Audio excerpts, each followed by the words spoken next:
अब उसने आंखें खोली तो उसे ऐसा लगा जैसे उसके शरीर के हर हिस्से पर बुरी तरह से चोट लगी हो। वह हिल नहीं पा रहा था और एक नजर चारों ओर देखने से ही समझ आ गया कि वह झुग्गी बस्ती के एक गरीब से कमरे में लेटा हुआ है। उसकी बहन उसके बगल में बैठी थी, लेकिन उसके चेहरे पर कुछ अजीब सा भाव था। उसे याद आया कि कैसे कुछ गुंडों ने उन दोनों को बुरी तरह। उसके बाद उसने कुछ दिनों तक अपने गंभीर घावों को नजरअंदाज करते हुए उसकी यथासंभव देखभाल की, लेकिन अब वही गुंडे उनके कमरे में आ जाते हैं। वे शुरू से ही उसकी बहन को लात मारते हैं। उसकी ओर से कोई आवाज नहीं आती और वह जमीन पर गिर जाती है। पता चलता है कि वह पहले ही मर चुकी है, लेकिन उन कमीनों को कोई परवाह नहीं है।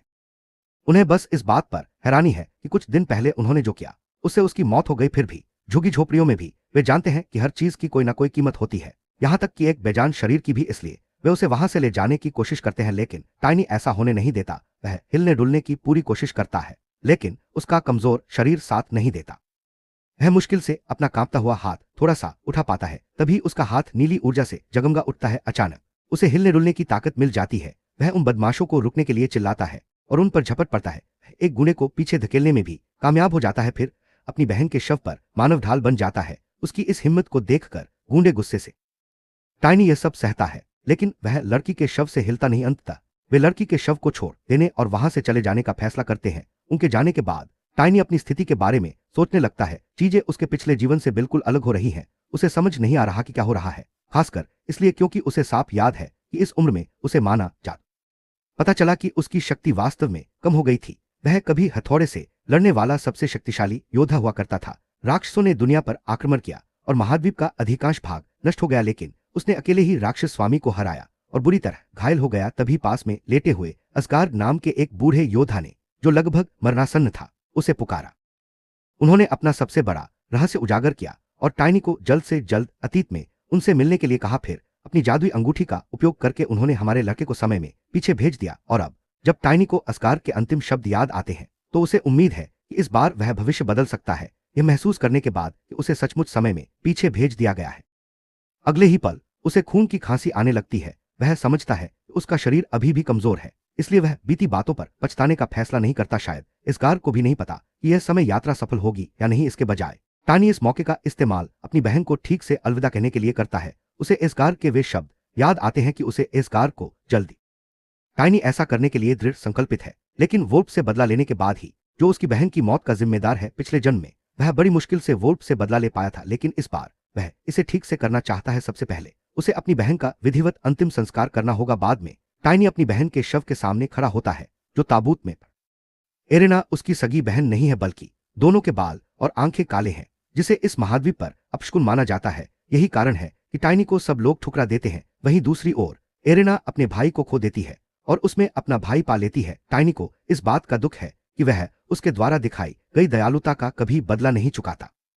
पुजारी अंतिम संस्कार शुरू करते हैं। इसी बीच एरेना की सहेली एम्मा टाइनी के गंभीर चेहरे को देखती है। वह समझ जाती है कि वह बदल गया है और इसका संबंध उसके इकलौते बचे परिवार की मृत्यु से जोड़ती है। एम्मा को कुछ समय पहले की घटना याद आती है, जब वह उसके घर गई थी और उसे अपनी बहन के शव के पास खाना खाते हुए पाया था। यह दृश्य उसके लिए बेहद विचलित करने वाला था। उसकी हैरानी तब और बढ़ गई जब उसने देखा कि उसके सारे घाव भी ठीक हो गए थे। अगले ही पल उसने एरेना का शव उठा लिया। एम्मा उसके इस उदासीन व्यवहार से घबरा गई। उसने उसे डांटते हुए कहा कि वह कभी उसकी बात उस तरह नहीं सुनता जिस तरह एरेना की सुनता था। उसने सूप के लिए एम्मा को धन्यवाद दिया और वादा किया। अब भी उसे देखकर नहीं समझ पा रही है उसके मन में क्या चल रहा था। इस बीच टानी अपनी बहन की दयालुता का बदला चुकाने के बारे में सोच रहा है। उसे याद है कि कैसे उसकी बहन हमेशा उसे आत्मविश्वास से भरपूर रहने और सिर ऊंचा रखने के लिए प्रोत्साहित करती थी। अब वह ठीक वैसा ही करने का दृढ़ निश्चय कर चुका है। आत्मनिंदा में डूबने के बजाय वह मन ही मन तो के कठिन प्रशिक्षण के बाद उसकी ऊर्जा तेजी से खत्म हो रही है। अब आखिरकार वुल्फ से बदला लेने का समय आ गया है। वह वुल्फ की मां के सामने खड़ा है। उसके साथी उसे आते हुए देखते हैं और सोचते हैं कि वह कोई और भिखारी है। जब टानी सहजता से पूछता है कि क्या वुल्फ अंदर है, तो वे चिढ़ जाते हैं। उनमें से एक उसे थप्पड़ मारने की कोशिश करता है, लेकिन टाइनी उस आदमी को चुनौती देता है और पूछता है कि क्या उसे सच में लगता है कि वह एक बच्चे को संभाल नहीं सकता। गुंडा दर्द से चीखता है और घुटनों के बल गिर जाता है। टाइनी दूसरे गुंडे की ओर बढ़ता है, जो यह समझ नहीं पा रहा है कि एक बच्चा इतना शक्तिशाली कैसे हो गया। वह आदमी अंदाजा लगाता है कि शायद किसी नशे का असर हो। यह सोचकर खुद को तसल्ली देता है। गुंडा मुश्किल से टाइनी की कमीज खींच पाता है। ऐसा लगता है मानो वह किसी इंसान को नहीं, बल्कि लोहे के किसी ठोस टुकड़े को उठाने की कोशिश कर रहा हो। टाइनी उसका मजाक उड़ाते हुए कहता है कि वह दिखने में जितना भारी लगता है, उससे कहीं ज्यादा भारी है और वह अपना समय बर्बाद कर रहा है। फिर वह गूंडे को लात मारकर दूर भगा देता है। असल में टाइनी अपनी इस तरह यह गुप्त विकास तकनीक उसकी शारीरिक शक्ति और ऊर्जा के बीच निरंतर संपर्क बनाकर उसे और भी शक्तिशाली बनाती है। इसका एकमात्र नुकसान यह है कि उसे लगातार बढ़ने के लिए भारी मात्रा में भोजन करना पड़ता है। एम्मा की बदौलत वह ऐसा कर पा रहा है। जब वह अपने ही विचारों में खोया खड़ा है तो बचे हुए गूंडे उसे पूरी तरह से भ्रमित और भयभीत होकर घूर रहे हैं। उसे एहसास होता है कि नवजागृत माना शक्ति कमजोर है, लेकिन पहले से घायल शरीर में आसानी से समाहित हो जाती है। वह गूंडे को ऊपर की ओर उछाल देता है और व्यंग्यपूर्वक उन लोगों को धन्यवाद देता है जिन्होंने उसे पहले पीटा था। वह आदमी सीधे अड्डे की इमारत में जा गिरता है और इमारत के अंदर मौजूद सभी लोग घुसपैठिए को देखते ही सतर्क हो जाते हैं। वे टाइनी को पहले वाले भीख मांगने वाले बच्चे के रूप में पहचान लेते हैं। वे उसके अकेले और निहत्थे आने पर उसका मजाक उड़ाते हैं, लेकिन टाइनी बस मुस्कुराता है। एक गूंडे का पैर पकड़कर वह कहता है कि उसके पास हथियार है। टाइनी उसे कोड़े की तरह घुमाता है और बाकी गूंडों को पीटता है, जिससे वह आदमी घबराकर दर्द से चिल्ला उठता है। उनमें से अधिकतर इस भयानक अनुभव से बुरी तरह भयभीत हैं। कुछ देर बाद सभी उसके मानव हथियार के हाथों पराजित होकर ढेर हो जाते हैं। छोटे मोटे दुश्मनों का सफाया करने के बाद वह अपना ध्यान ताकतवर विरोधियों की ओर मोड़ता है। केवल लैंडर के भाई ही बचे हैं। उंगली के एक इशारे से वह उन्हें चुनौती देता है। लैंडर के भाइयों में से एक अपनी तलवार लिए तैयार है। फिर वह रुक जाता है जब उसकी नजर टाइनी के छोटे से शरीर के चारों ओर घूमती हुई माना ऊर्जा पर पड़ती है। माना का इस्तेमाल करने वालों के शरीर की ऊंची कीमत देखकर उसका लालच बढ़ जाता है। इस बीच टाइनी बेपरवाह होकर उब जाता है, यह देखकर कि जिस आदमी को वह हथियार के रूप में इस्तेमाल कर रहा है वह थक चुका है और गिरने को तैयार है। उसे याद आता है जब उस समय उसकी क्रूर युद्ध शैली की भरपाई के लिए उसके प्रशिक्षक ने उसे नजदीकी लड़ाई की तकनीक सिखाई। यही तकनीक वह अब दोनों भाइयों के खिलाफ इस्तेमाल करने वाला है। दोनों भाई एक साथ उस पर हमला करते हैं, लेकिन वह उनकी तलवारों से पीछे हट जाता है। उनकी चालों को भांपते हुए वह एक भाई को मुक्का मारता है और दूसरे को लात मारता है। फिर वह उनमें से एक को पकड़कर जमीन पर पटक देता है। शरीर के जमीन पर गिरने से पहले ही टाइनी बिजली की गति से उसके पास पहुंचकर उसे फिर से लात मारता है। अंततः वह उन दोनों को हरा देता है। तभी आक्रमणकारियों का नेता वुल्फ प्रकट होता है। अपने पिछले जन्म से टाइनी पहले से ही जानता है कि वुल्फ वास्तव में एक वेयरबीस्ट है। कोई साधारण वेयरबीस्ट नहीं, बल्कि एक चांदी का वेयरबीस्ट, जो वेयरबीस्ट शाही परिवार का प्रत्यक्ष वंशज माना जाता है। उस समय उसे यह पता नहीं चल पाया था कि एक दुर्लभ वेयरबीस्ट इस तरह की झुग्गी बस्ती में कैसे आ गया, क्योंकि उसे हराने में ही उसे बहुत मशक्कत करनी पड़ी थी। उसे पूरा यकीन है कि अब उसे सच्चाई पता चल जाएगी। वुल्फ टाइनी को अपने आदमियों का इतनी आसानी से सफाया करते देख दंग रह जाता है। जब टाइनी उसे चुनौती देता है और कहता है कि वह उसे भी मार डालेगा, तो वुल्फ तुरंत अपना रूप बदलने लगता है, मानो वह वुल्फ को सबक सिखाने के लिए तैयार हो। टाइनी उसे शुरू से ही पूरी ताकत से लड़ते देखकर संतुष्ट होता है। हालांकि वुल्फ के पूरी तरह से रूप बदलने पर टाइनी दंग। वह कोई चांदी का राक्षस नहीं है, बल्कि वह एक साधारण वेयरबीस्ट है। वुल्फ को लगता है कि यह उसका अपमान है और वह गुस्से से आग बबूला हो जाता है। वह टाइनी की ओर दौड़ता है, बार बार उस पर पंजे मारता है और उसके वार से बचता है। टाइनी स्थिति पर विचार करता है। वुल्फ लैंडर के भाइयों से तेज और ताकतवर तो है, लेकिन वह उस चांदी के वेयरबीस्ट जितना शक्तिशाली नहीं है जिससे टाइनी ने वुल्फ का जबड़ा पकड़ा, अपनी शक्ति से उसे कुचल दिया और उसे दूर फेंक दिया। एक बार उसके वेयरबीस्ट साथी ने उसे बताया था कि जब उसके जैसे जीव बेकाबू हो जाएं तो उनसे कैसे निपटना है। अब टाइनी उसी सलाह को यहां आजमाने वाला है। क्रोधित वुल्फ उसकी ओर दौड़ा, लेकिन टाइनी ने उसके हर पंजे के वार को चकमा दे दिया। छिपे हुए स्थान से टाइनी उसे जोर से लात मारता है और कहता है कि उसे सजा मिलनी चाहिए। संतुष्ट होकर टाइनी उसे जान से मारने या लगभग जान से मारने के लिए तैयार हो जाता है। उसे बेरहमी से लात मारता है और पीटता है। उसे वह समय याद आता है जब उसके साथी ने उससे कहा था कि उनके अंदर के जानवर को पीट पीट कर बाहर निकाल दो, क्योंकि जानवरों में आघात। अगले ही पल वह वुल्फ को दीवार पर पटक देता है। परिणाम स्वरूप दीवार में दरार पड़ जाती है और उसमें से कुछ गिर जाता है। वुल्फ वापस अपने मानव रूप में बदल जाता है। टाइनी देखता है कि उसे होश आ गया है। वुल्फ इस बात से हैरान है कि टाइनी उसे क्यों पीट रहा है और उसके इरादे के बारे में सोचने लगता है। टाइनी इस बार उसकी रीढ़ की हड्डी तोड़ने पर तुला हुआ है। वह काम पूरा हो जाने पर वह प्रार्थना करता है कि उसकी बहन को आखिरकार शांति मिल जाए। जब वह उसे जान से मारने की इच्छा जाहिर करता है तो डरा हुआ भेड़िया उससे और उसकी बहन से माफी मांगने लगता है। टाइनी कहता है कि चाहे वह उसे कितना भी मारना चाहे और उसके शरीर को अपनी बहन की कब्र में दफनाना चाहे, वह जानता है कि उसकी बहन वहां भेड़िए का चेह, इसलिए वह जांच करने का फैसला करता है। वह वुल्फ को धमकी देता है और हर बार सवाल का जवाब न मिलने पर पिटाई का वादा करता है। तभी टाइनी को जमीन पर एक मोनोरो दिखाई देता है। वह उसे उठा लेता है, क्योंकि उसे याद नहीं था कि वह उसके पिछले जीवन में वहां था। जैसे ही वह उसे छूता है उसे उसके अंदर काली ऊर्जा का आभास होता है। अगले ही पल वह चट्टान के भीतर कर उसकी आंखें चौड़ी हो गईं कि यह क्या है। उसे याद आया कि उसकी एल्फ साथी ने उसे एक बार आत्मा जंगली जीवों के बारे में बताया था। ये जीव सैकड़ों वर्षों तक माना ऊर्जा एकत्रित करने के लिए जाने जाते हैं और इस प्रक्रिया के दौरान अक्सर इनका पुनर्जन्म होता है। आत्मा जंगली जीव अत्यंत दुर्लभ होते हैं और आमतौर पर केवल एल्फेनहाइम में ही पाए जाते हैं। उसे यह बात अपने हाथ में मौजूद चीज को समझने के बाद वह सोचता है कि वुल्फ को इतनी कीमती चीज कैसे मिली। इतना ही नहीं, यह पवित्र पत्थर काली राक्षसी ऊर्जा से सना हुआ है। सबसे पहले टाइनी उस जानवर को बांधने वाली काली जंजीरों को तोड़ता है। जैसे ही वह ऐसा करता है उसे उस जानवर की यादें सताने लगती हैं।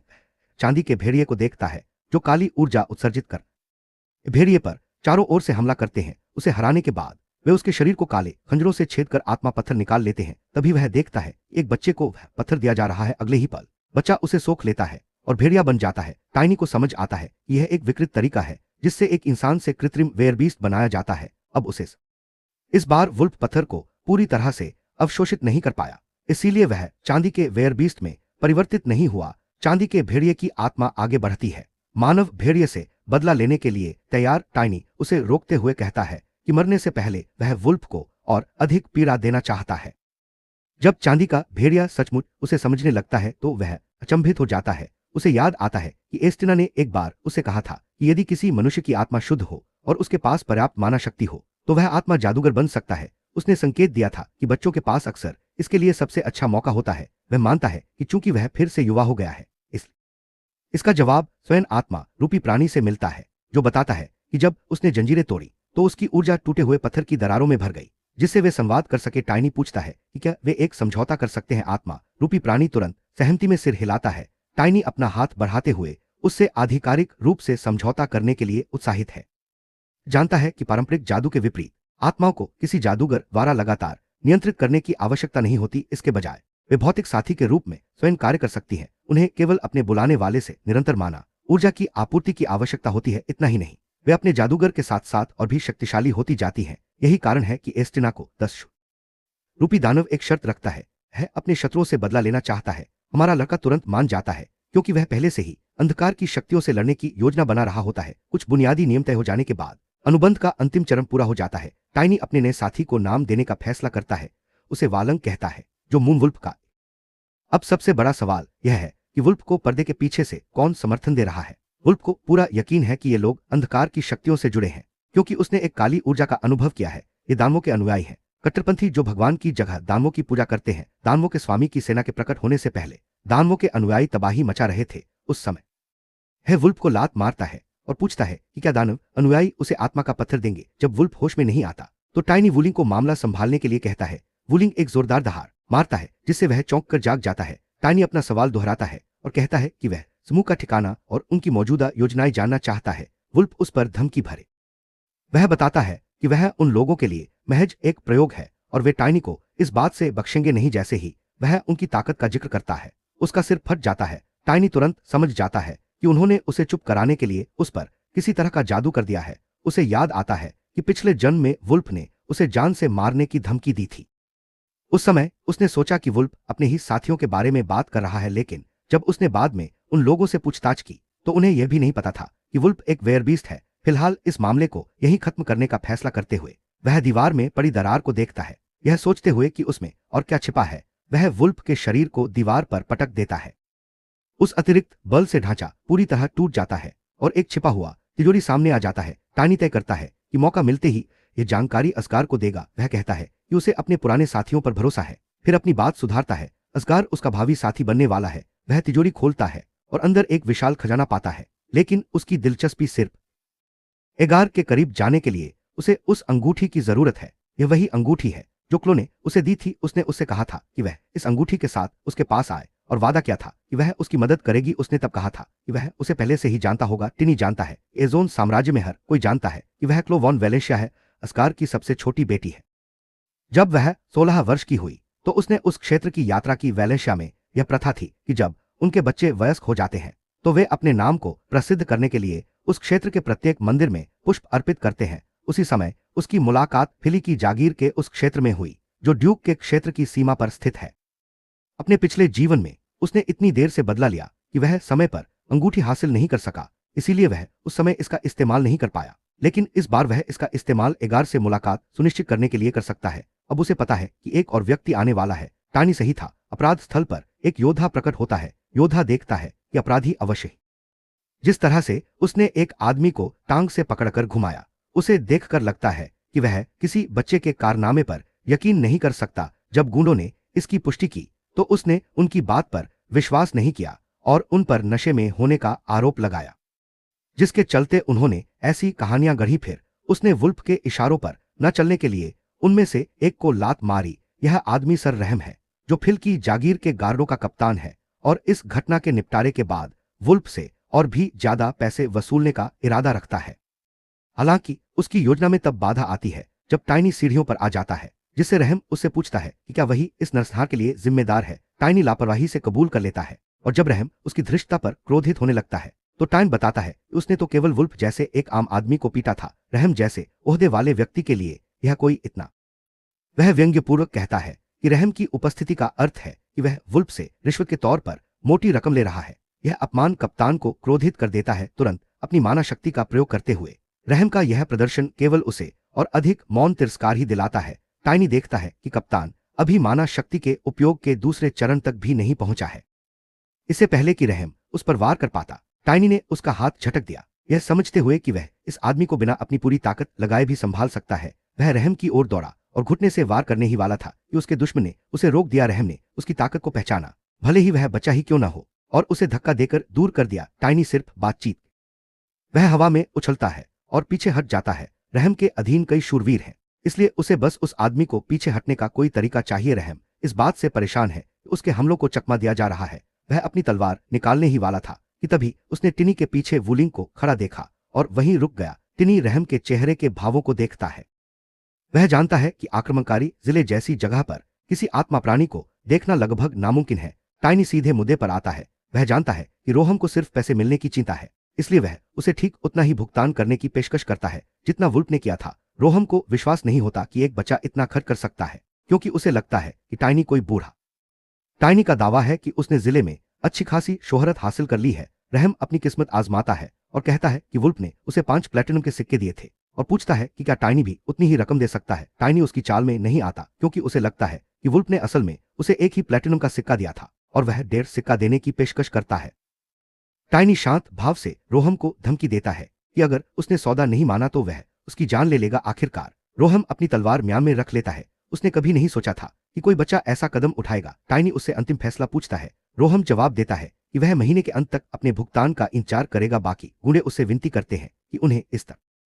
फिर टाइनी सिक्के रोहम की ओर फेंक देता है। वह उससे स्वामी से मुलाकात का इंतजाम करने को कहता है ताकि वह आमंत्रित जिले पर अपना अधिकार जता सके। रोहम स्वामी को यहां हुई सारी घटना बताने का वादा करता है, लेकिन टाइनी को याद दिलाता है कि अगर उसने भुगतान जारी नहीं रखा तो उसे स्वामी के क्रोध का सामना करना पड़ेगा। उसके जाने के बाद टाइनी बेचैनी से सोचता है, भागने की कोशिश कर रहे गुंडों की ओर मुड़ता है। वह उन्हें आदेश देता है कि वे उस इलाके में मौजूद हर काम करने वाली महिला और भिखारी बच्चे को ले आए। वह एक कठोर धमकी भी देता है, अगर वे 1 मिनट भी देर करते हैं तो वह हर मिनट के बदले एक व्यक्ति को मार डालेगा। अगर वे भागने की कोशिश करते हैं तो वह उन्हें चेतावनी देता है, उसका प्रेतराक्षस उनका पीछे। उन्हें ठीक 1 घंटा देता है। डरे हुए वे सब उसके आदेश का पालन करने के लिए दौड़ पड़ते हैं। अगर सब उसकी योजना के अनुसार चले तो वह 1 हफ्ते के अंदर इस जगह को खाली कर देगा। फिर वह आखिरकार एगार से मिल सकेगा। थोड़ी देर बाद डरे हुए गुंडे सबको अंदर ले आते हैं। एम्मा भी उनमें से एक है जो उसे वहां देखकर चिंतित है। उसकी नजरें उसकी उंगलियों पर लगी।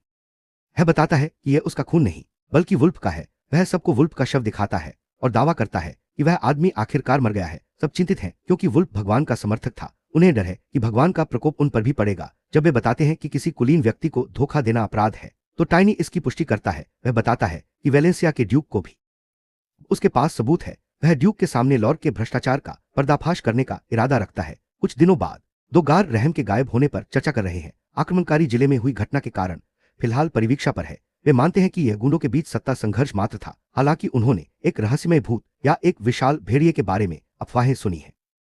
गुंडे हमेशा बढ़ा छाकर बातें करते हैं। इतना ही नहीं, वुल्फ मर चुका है और उसकी सारी दौलत चोरी हो गई है। नए बॉस को संभालने में नाकाम रहने के लिए रहम को आखिरकार सजा मिली। इस घटना के बाद से इन्वेडर जिले की सभी दुकानें बंद पड़ी हैं, जिससे व्यापारियों की शिकायतों की बार आ गई है। आय का मुख्य स्रोत सूख जाने से मालिक का गुस्सा दिन ब दिन बढ़ता जा रहा है।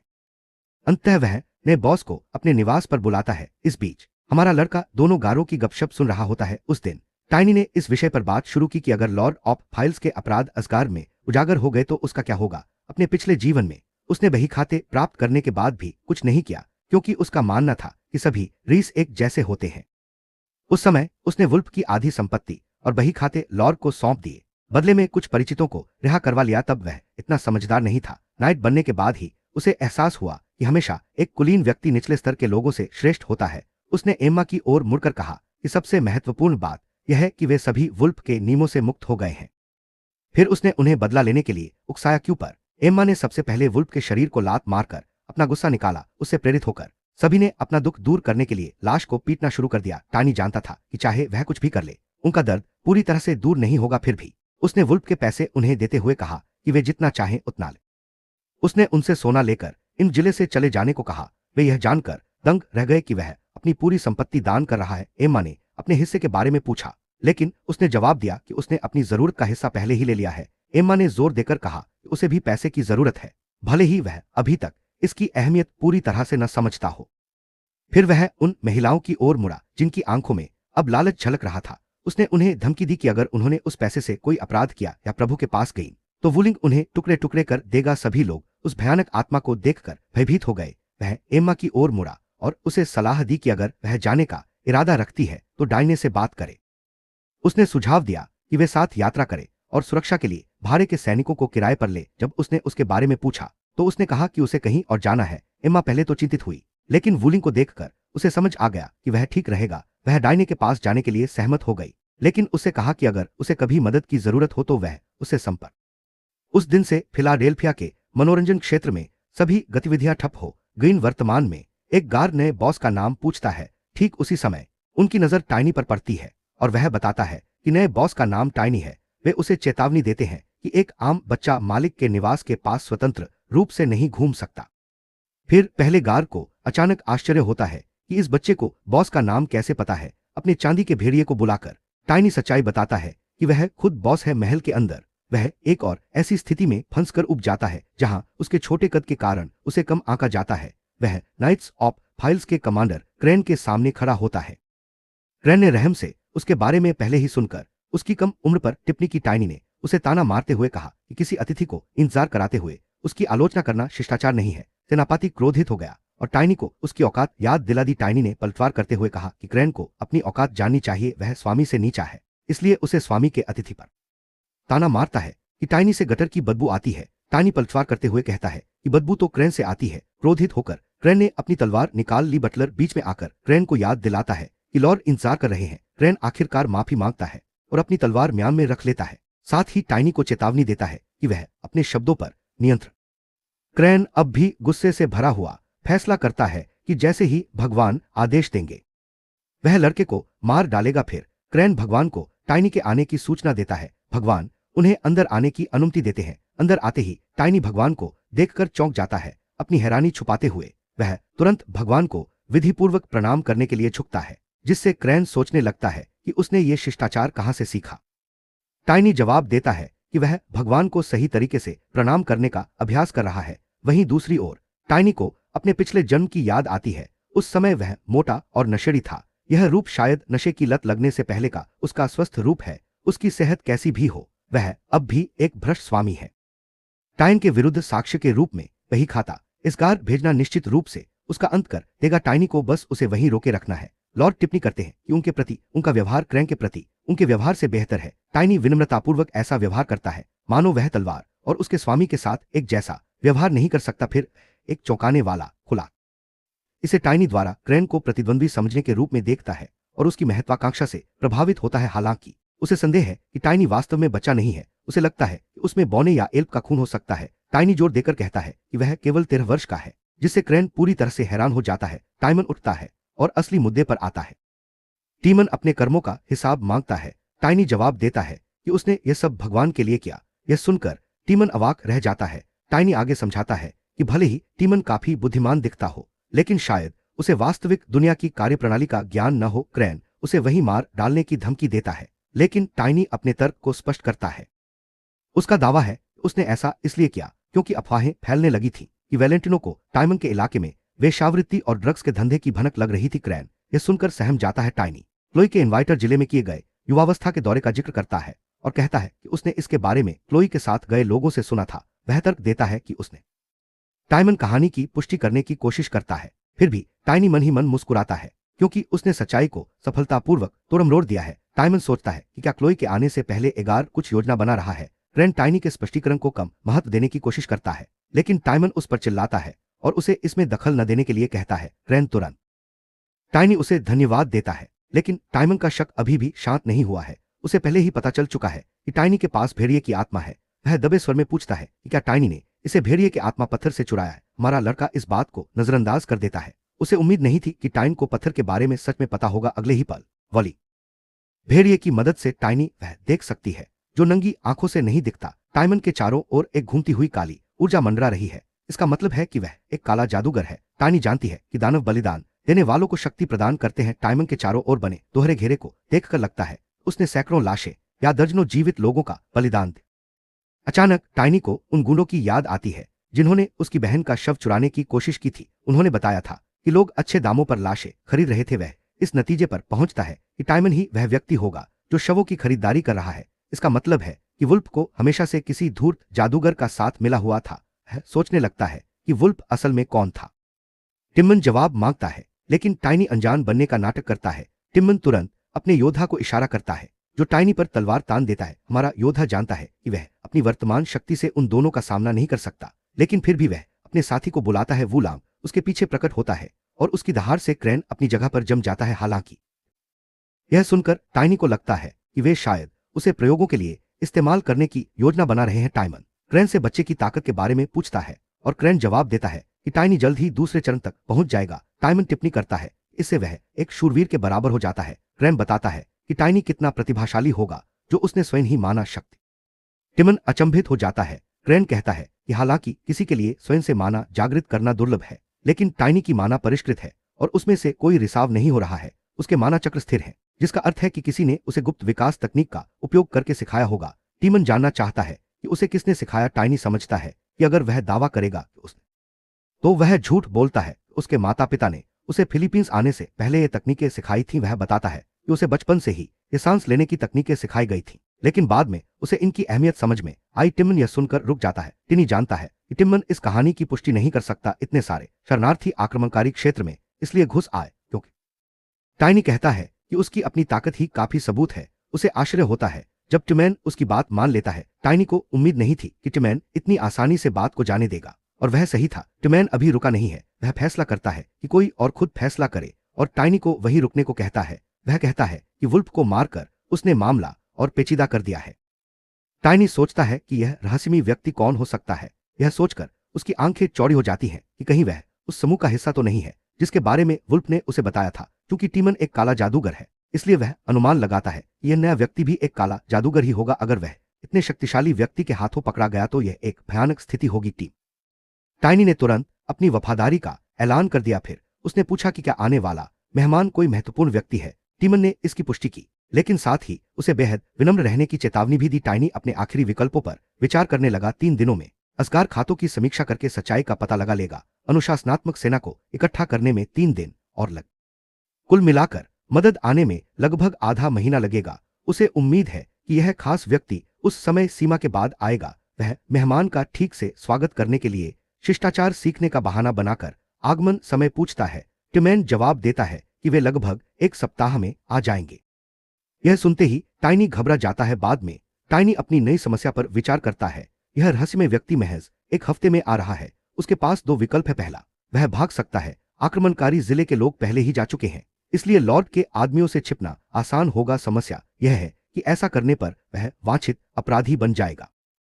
इसे बाद में एगार से मुलाकात के दौरान बड़ी समस्या खड़ी हो जाएगी, और वह चाहता है कि यह मुलाकात बिना किसी रुकावट के सुचारू रूप से हो। इसके अलावा भागने का ख्याल आते ही उसे गुस्सा आ जाता है। वह जानता है कि वह अभी इतना मजबूत नहीं है, लेकिन उसे लगता है कि शायद वह जीतने का कोई रास्ता ढूंढ ले। अब उसके दूसरे विकल्प की बात करते हैं। चूंकि वह व्यक्ति 1 हफ्ते, वह सोचता है कि कहीं वे कोई अधिकारी तो नहीं है, लेकिन फिर उसे याद आता है कि उसने कहा था कि वह इस व्यक्ति को खुद देखने देगा। वह स्थिति पर विचार करता है और समझता है कि यह आगंतुक किसी भी हालत में कोई उच्च पदस्थ रीस नहीं हो सकता, खासकर इस जगह की खामोशी को देखते हुए। जहां तक वह समझता है यह व्यक्ति जरूर कोई संदिग्ध है।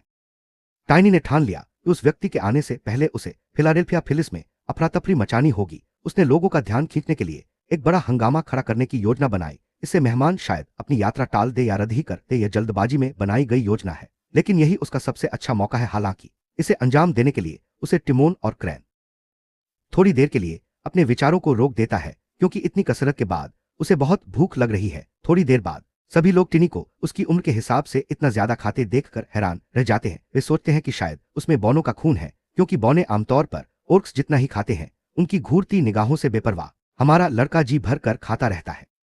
अब जबकि उसका शारीरिक शरीर और ऊर्जा का सामंजस्य पूरी तरह से स्थापित हो चुका है, उसे और अधिक शक्ति प्राप्त करने के लिए ऊर्जा की आवश्यकता है। उसे एहसास होता है कि इस गति को बनाए रखने के लिए उसे आध्यात्मिक औषधि या गुप्त औषधियों की आवश्यकता नहीं होगी। तभी सर ग्रांट नाम का एक शूरवीर आकर उसके भोजन में खलल डालता है, जो स्पष्ट रूप से उसकी खानपान की आदतों पर उसे उपदेश देने आया है। जब टाइनी बेपरवाही से पूछता है कि क्या उसे कोई समस्या है, टाइनी को यकीन नहीं होता कि उसे उस व्यक्ति का सम्मान करने की जरूरत है जो सिर्फ एक बच्चे से झगड़ा करने आया है। वह शांत रहते हुए उसे और उकसाता है और उसे गाली देता है। गुस्से में आकर ग्रैन उसे अपमानित करने के लिए घूंसा मारने की कोशिश करता है। तभी एक और आदमी ग्रेन यह सब देखता है और नाइट से शांत होने के लिए कहता है, क्योंकि टाइनी तो बस एक बच्चा है। ठीक उसे समझ आ जाता है कि कमांडर उसकी काबिलियत परखने आया है। वह उठ खड़ा होता है, इस लड़ाई में अपनी क्षमता दिखाने के लिए तैयार। वह जानता है कि टाइमन ही यहां सबको नियंत्रित कर रहा है। बाहर सर ग्रांट हमारे लड़के को सबक सिखाने के लिए तैयार हैं। टाइनी उसे याद दिलाता है कि वह निहत्था है और ग्रांट को बाद में इसका पछतावा हो सकता है। इस टिप्पणी पर शूरवीर को हल्की सी हंसी आ जाती है। वह टाइनी से तलवार उठाने को कहता है, क्योंकि वह उसे तुरंत खत्म कर देगा, और यहां तक कि उसका मजाक उड़ाते हुए पूछता है कि क्या वह डर रहा है। इस सवाल का जवाब देते हुए टाइनी उसकी टखने पर लात मारता है, जिससे वह लड़खड़ा जाता है। ग्रांट गिरने से बचने के लिए खुद को संभालता है और मुक्का मारने की कोशिश करता। पैर में ऊर्जा एकत्रित करते हुए टाइनी ने फिर से पिंडली पर हमला किया, जिससे योद्धा दर्द से करा उठा। ग्रांट को विश्वास नहीं हो रहा था कि टाइनी के पास शुरुआती चरण में ही इतनी शक्ति है। हालांकि उसके पैर दुख रहे थे, लेकिन उसने हार न मानने का दृढ़ निश्चय कर लिया था। टाइनी ने उसकी दृढ़ इच्छा शक्ति को भांप लिया। पूरी तरह से क्रोधित होकर योद्धा फिर से वह हवा में उछलता है और ग्रांट के कंधे पर बैठ जाता है। अब वह मैना से भरी हुई हथेलियों से नाइट का चेहरा पकड़ लेता है। उसका मजाक उड़ाते हुए कहता है कि वह उसे नहीं मारेगा। अगले ही पल वह उसे जमीन पर पटक देता है। टाइनी कहता है कि नाइट कोई खास नहीं होते। सभी चौंक जाते हैं और एक नाइट को एक बच्चे से हारते देख हवा में फुसफुसाहट गूंजने लगती। क्रैन की निगाहें उस पर टिक गईं। यह सब टाइनी की योजना का हिस्सा था। उसने अपने साथी को बुलाए बिना ही सबके सामने एक शूरवीर को हरा दिया। उसने यह अपनी प्रतिभा साबित करने के लिए किया। उसे पता था कि ऐसी दुर्लभ प्रतिभा उसे मारने से रोक देगी। इस तरह अपनी योजना में सफल हो सकता था। अचानक उसे अपने शरीर में तेज दर्द महसूस हुआ, जिससे वह लड़खड़ा गया। वह गिरने से खुद को रोकते हुए सोचता है कि कहीं उसने अपनी शक्ति का अत्यधिक उपयोग तो नहीं कर लिया। लड़ाई के दौरान जब ग्रांट अपना बचाव कमजोर कर लेता है, तो वह उस पर हमला करने के लिए अपनी सारी शक्ति का इस्तेमाल करता है। ग्रांट उससे कहीं अधिक शक्तिशाली है, इसलिए उसे हराने का यही एकमात्र तरीका है। अपने पिछले जीवन में जब वह इस तरह की शक्ति का उपयोग करता, लेकिन माना की पुनर्प्राप्ति हमेशा धीमी रहती थी। अब जब उसने अपने माना और शरीर को सिंक्रोनाइज कर लिया है, तो उसे यह समस्या नहीं है। इससे उसका प्रशिक्षण भी आसान हो गया है। वह और अधिक शक्तिशाली बनने के लिए दृढ़ संकल्पित है। बाद में उसे स्वामी के साथ भोजन के लिए आमंत्रित किया जाता है। उसे पता चलता है कि एगार ने अपनी चाल चल दी है। भोजन की मेज पर टिम्मन स्वीकार। टाइनी ने जांच परख करने के बाद उस पर भरोसा करने के लिए धन्यवाद दिया। नौकरानी ने उसे खाना परोसा। टिमन ने उसे बताया कि यह एक छोटे बछड़े का स्टेक है। इसके अलावा उसने उसके लिए और भी कई व्यंजन तैयार किए हैं। टाइनी ने कहा कि सुबह सुबह मांस खाना काफी भारी है। टिमन हैरान रह गया, क्योंकि वह जानता था कि टाइनी ने इतना सारा खाना खाकर ही अपने। टाइनी इसे हल्के में लेते हुए कहता है कि ग्रांट ने बस अपनी सतर्कता कम कर दी थी, जिसके कारण टाइनी ने उसे हरा दिया। टाइमन उसकी विनम्रता पर टिप्पणी करता है और फिर कहता है कि यह दुर्भाग्यपूर्ण है कि टाइनी जैसे व्यक्ति को प्रशिक्षित करने के लिए कोई उपयुक्त शिक्षक नहीं है। इस पर टाइनी कहता है कि इतिहास में अधिकांश शूरवीर बिना किसी शिक्षक के अपने दम पर ही मजबूत। टिमोन ध्यान से उसकी बात सुनता है। फिर वह टिप्पणी करता है कि टाइनी न केवल इतिहास जानता है, बल्कि खाने पीने के तौर तरीकों में भी माहिर है। टाइनी को समझ नहीं आता कि टिमोन क्या कहना चाह रहा है। वह उसे यह नहीं बता सकता कि उसने ये सब बातें अपने पिछले जन्म में एक वयस्क के रूप में सीखी थी। टिमोन स्पष्ट रूप से मान रहा है कि टाइनी कोई कुलीन व्यक्ति होगा, लेकिन काले बालों और आंखों वाले कुलीन लोग उनके साम्राज्य में या पड़ोसी साम्राज्यों में भी आम नहीं है। हालांकि एक जगह ऐसी है जहां यह संभव है। टाइनी पूरी तरह से असमंजस में है। वहीं दूसरी ओर टाइमन इस बात को जानकर बेहद उत्साहित है। टाइनी एक मूल्यवान संपत्ति साबित हो सकता है। टाइनी को समझ नहीं आ रहा कि टाइमन क्या बड़बड़ा रहा है। टाइमन उस व्यक्ति का जिक्र करता वह व्यक्ति टाइनी की प्रकृति के बारे में सुनकर बहुत प्रसन्न होता है। वहीं टाइनी, जो अभी भी अनजान है, टाइमन के भविष्य के बारे में सोचती है कि कैसे वह अंततः नशे का आदी हो जाएगा। फिलहाल टाइमन एक काले जादूगर के रूप में दोहरी भूमिका निभा रहा है। जब दानव उसे अपने वश में करने का समय आएगा तो उसका साथी भी उसका साथ नहीं छोड़ेगा। टाइमन आगे का टाइनी इस अवसर के लिए आभार जताने का नाटक करता है। बाद में टाइनी अपना प्रशिक्षण बढ़ा देता है। उसे लगता है कि यह व्यक्ति और उसका समूह काफी शक्तिशाली होगा, लेकिन फिलहाल उसकी मुख्य चिंता टाइमन और उसके कमांडर को हराना है। टाइमन 2 चक्रों वाला जादूगर है और जीन दूसरे स्तर का कौशलधारी योद्धा है। ग्रैंड टाइमन से अधिक शक्तिशाली हो सकता है, लेकिन माना का उपयोग अपने पिछले जीवन में टाइनी ने दूसरा चरण पार कर लिया था। अब उसे अपने वर्तमान जीवन में इसे 6 दिनों के भीतर पूरा करना है। 3 दिनों के प्रशिक्षण के दौरान वह अपने वजन और शक्ति को संकुचित करके अपनी लचीलता बढ़ाता है। अब उसकी फुर्ती पिछले जीवन से भी बेहतर है। बुनियादी बातों को दोबारा सीखते हुए उसे अपनी पिछली गलतियों का एहसास होता है।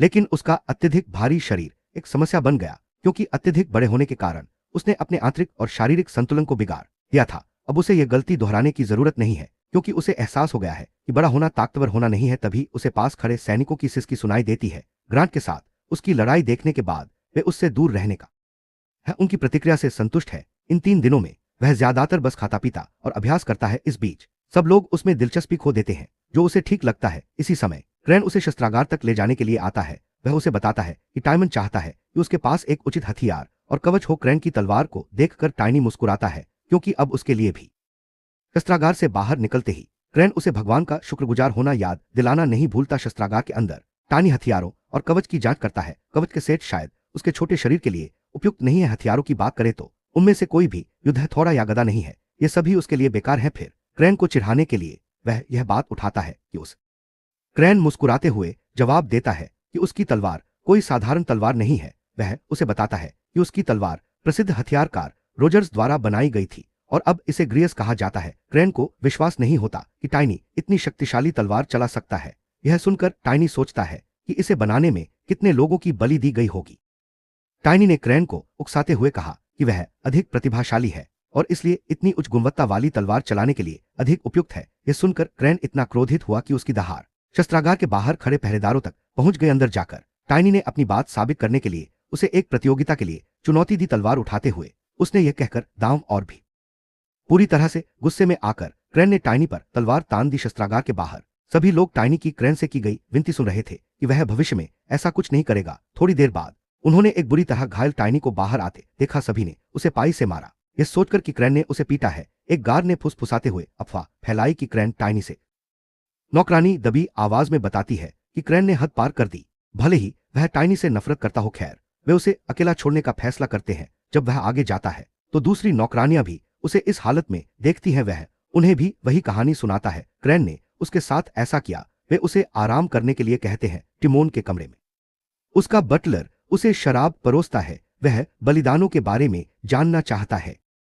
बटलर उसे सूचित करता है कि सब कुछ तैयार है। वह पूछता है कि क्या उनके पास फिर से भेड़ियों के आदमियों की बलि देने की व्यवस्था है, जिसकी पुष्टि उसके अधीनस्थ द्वारा की जाती है। वह सोचता है कि कैसे टाइनी ने आक्रमणकारी को नष्ट कर दिया था। टाइनी के बारे में सोचते हुए अपने नौकर को विदा कर देता है। कुल मिलाकर वह लड़के के असली इरादों के बारे में ज्यादा नहीं। मेहमान के आते ही वह टाइनी के वंश की पुष्टि कर सकता है। समस्या यह है कि अगर उसका संदेह गलत निकला और टाइनी उस खास परिवार से संबंधित नहीं निकली तो वुल्फ के साथ जो हुआ उससे उसके वरिष्ठ अधिकारी नाराज होंगे। तब टाइनी और वुल्फ के पर्यवेक्षक होने के नाते वह दोनों ही सजा के कगार पर होंगे। हालांकि वह टाइनी के बारे में जो कुछ जानता है उस पर विचार करके खुद को तसल्ली देता है। उसके खाने के तौर तरीकों से लेकर एक शूरवीर को हराने के लिए आवश्यक ताकत तक एक आम आदमी में यह सब नहीं हो सकता। चाहे वह कितना भी प्रतिभाशाली क्यों न हो, उसे यकीन है कि टाइनी उसी प्रतिष्ठित परिवार से है जिस पर उसे शक है। टाइनी के काले बाल और आंखें उसके बचे हुए शक। मेहमान के आने की कल्पना करते हुए जब वह लेटा था तभी अचानक उसे अपनी जादुई शक्ति में एक चेतावनी का एहसास हुआ। वह चिड़चिड़े चेहरे के साथ जागा और जिसने भी उसकी नींद में खलल डाला था उसे बलि देने का निश्चय कर लिया। अगले ही पल उसने देखा कि टाइनी ने ग्रैन की तलवार से उस पर वार कर दिया। कुछ समझ पाने से पहले ही उसकी मृत्यु हो गई। टाइनी उसे अगली सुबह टाइम को जगाने आई नौकरानी उसे मृत पाकर चीख पड़ती है। बाद में रहम भी जांच करने आता है। वह यह देखकर स्तब्ध रह जाता है कि टाइन एक काला जादूगर था। उसने अब जा चुके पुजारी से इसकी पुष्टि की। उन्हें काली ऊर्जा का आभास होता है और वे इसकी सूचना चर्च को देने जा रहे हैं। ग्रेन आगे कहता है कि शाही जांच दल भी जल्द ही वहां पहुंच जाएगा।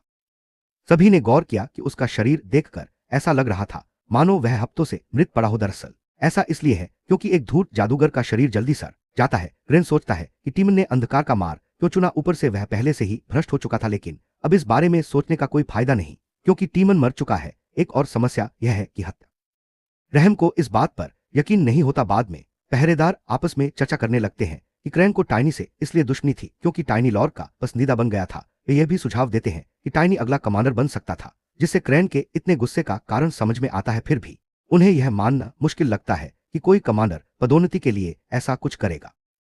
अब सबसे अहम सवाल यह है कि क्रैन कहाँ है। ग्रेन अपने अधीनस्थों को संबोधित करते हुए उन्हें तुरंत जांच शुरू करने का आदेश देता है। वे कल की घटना के बारे में गार्डों और नौकरानियों से पूछताछ शुरू करते हैं। सभी का कहना है कि उन्होंने कमांडर द्वारा टिनी की पिटाई होते देखी थी। यह सुनकर ग्रेन टिनी से मिलने जाने की मांग करता है। बाद में जब पूछताछ की गई तो टाइनी ने वही कहानी बताई। ग्रेन उसे कल शस्त्रागार ले गया और फिर उसे पीटने लगा। ग्रेन को उसकी कहानी पर विश्वास नहीं हुआ क्योंकि टाइनी से उस मुलाकात के बाद से ग्रेन कहीं भी नहीं देखा गया था। उन्होंने गोदाम की तलाशी ली लेकिन वह वहां भी नहीं मिला। ग्रेन ने टाइनी से पूछा कि क्या उसने उस घटना के बाद से उसे देखा है।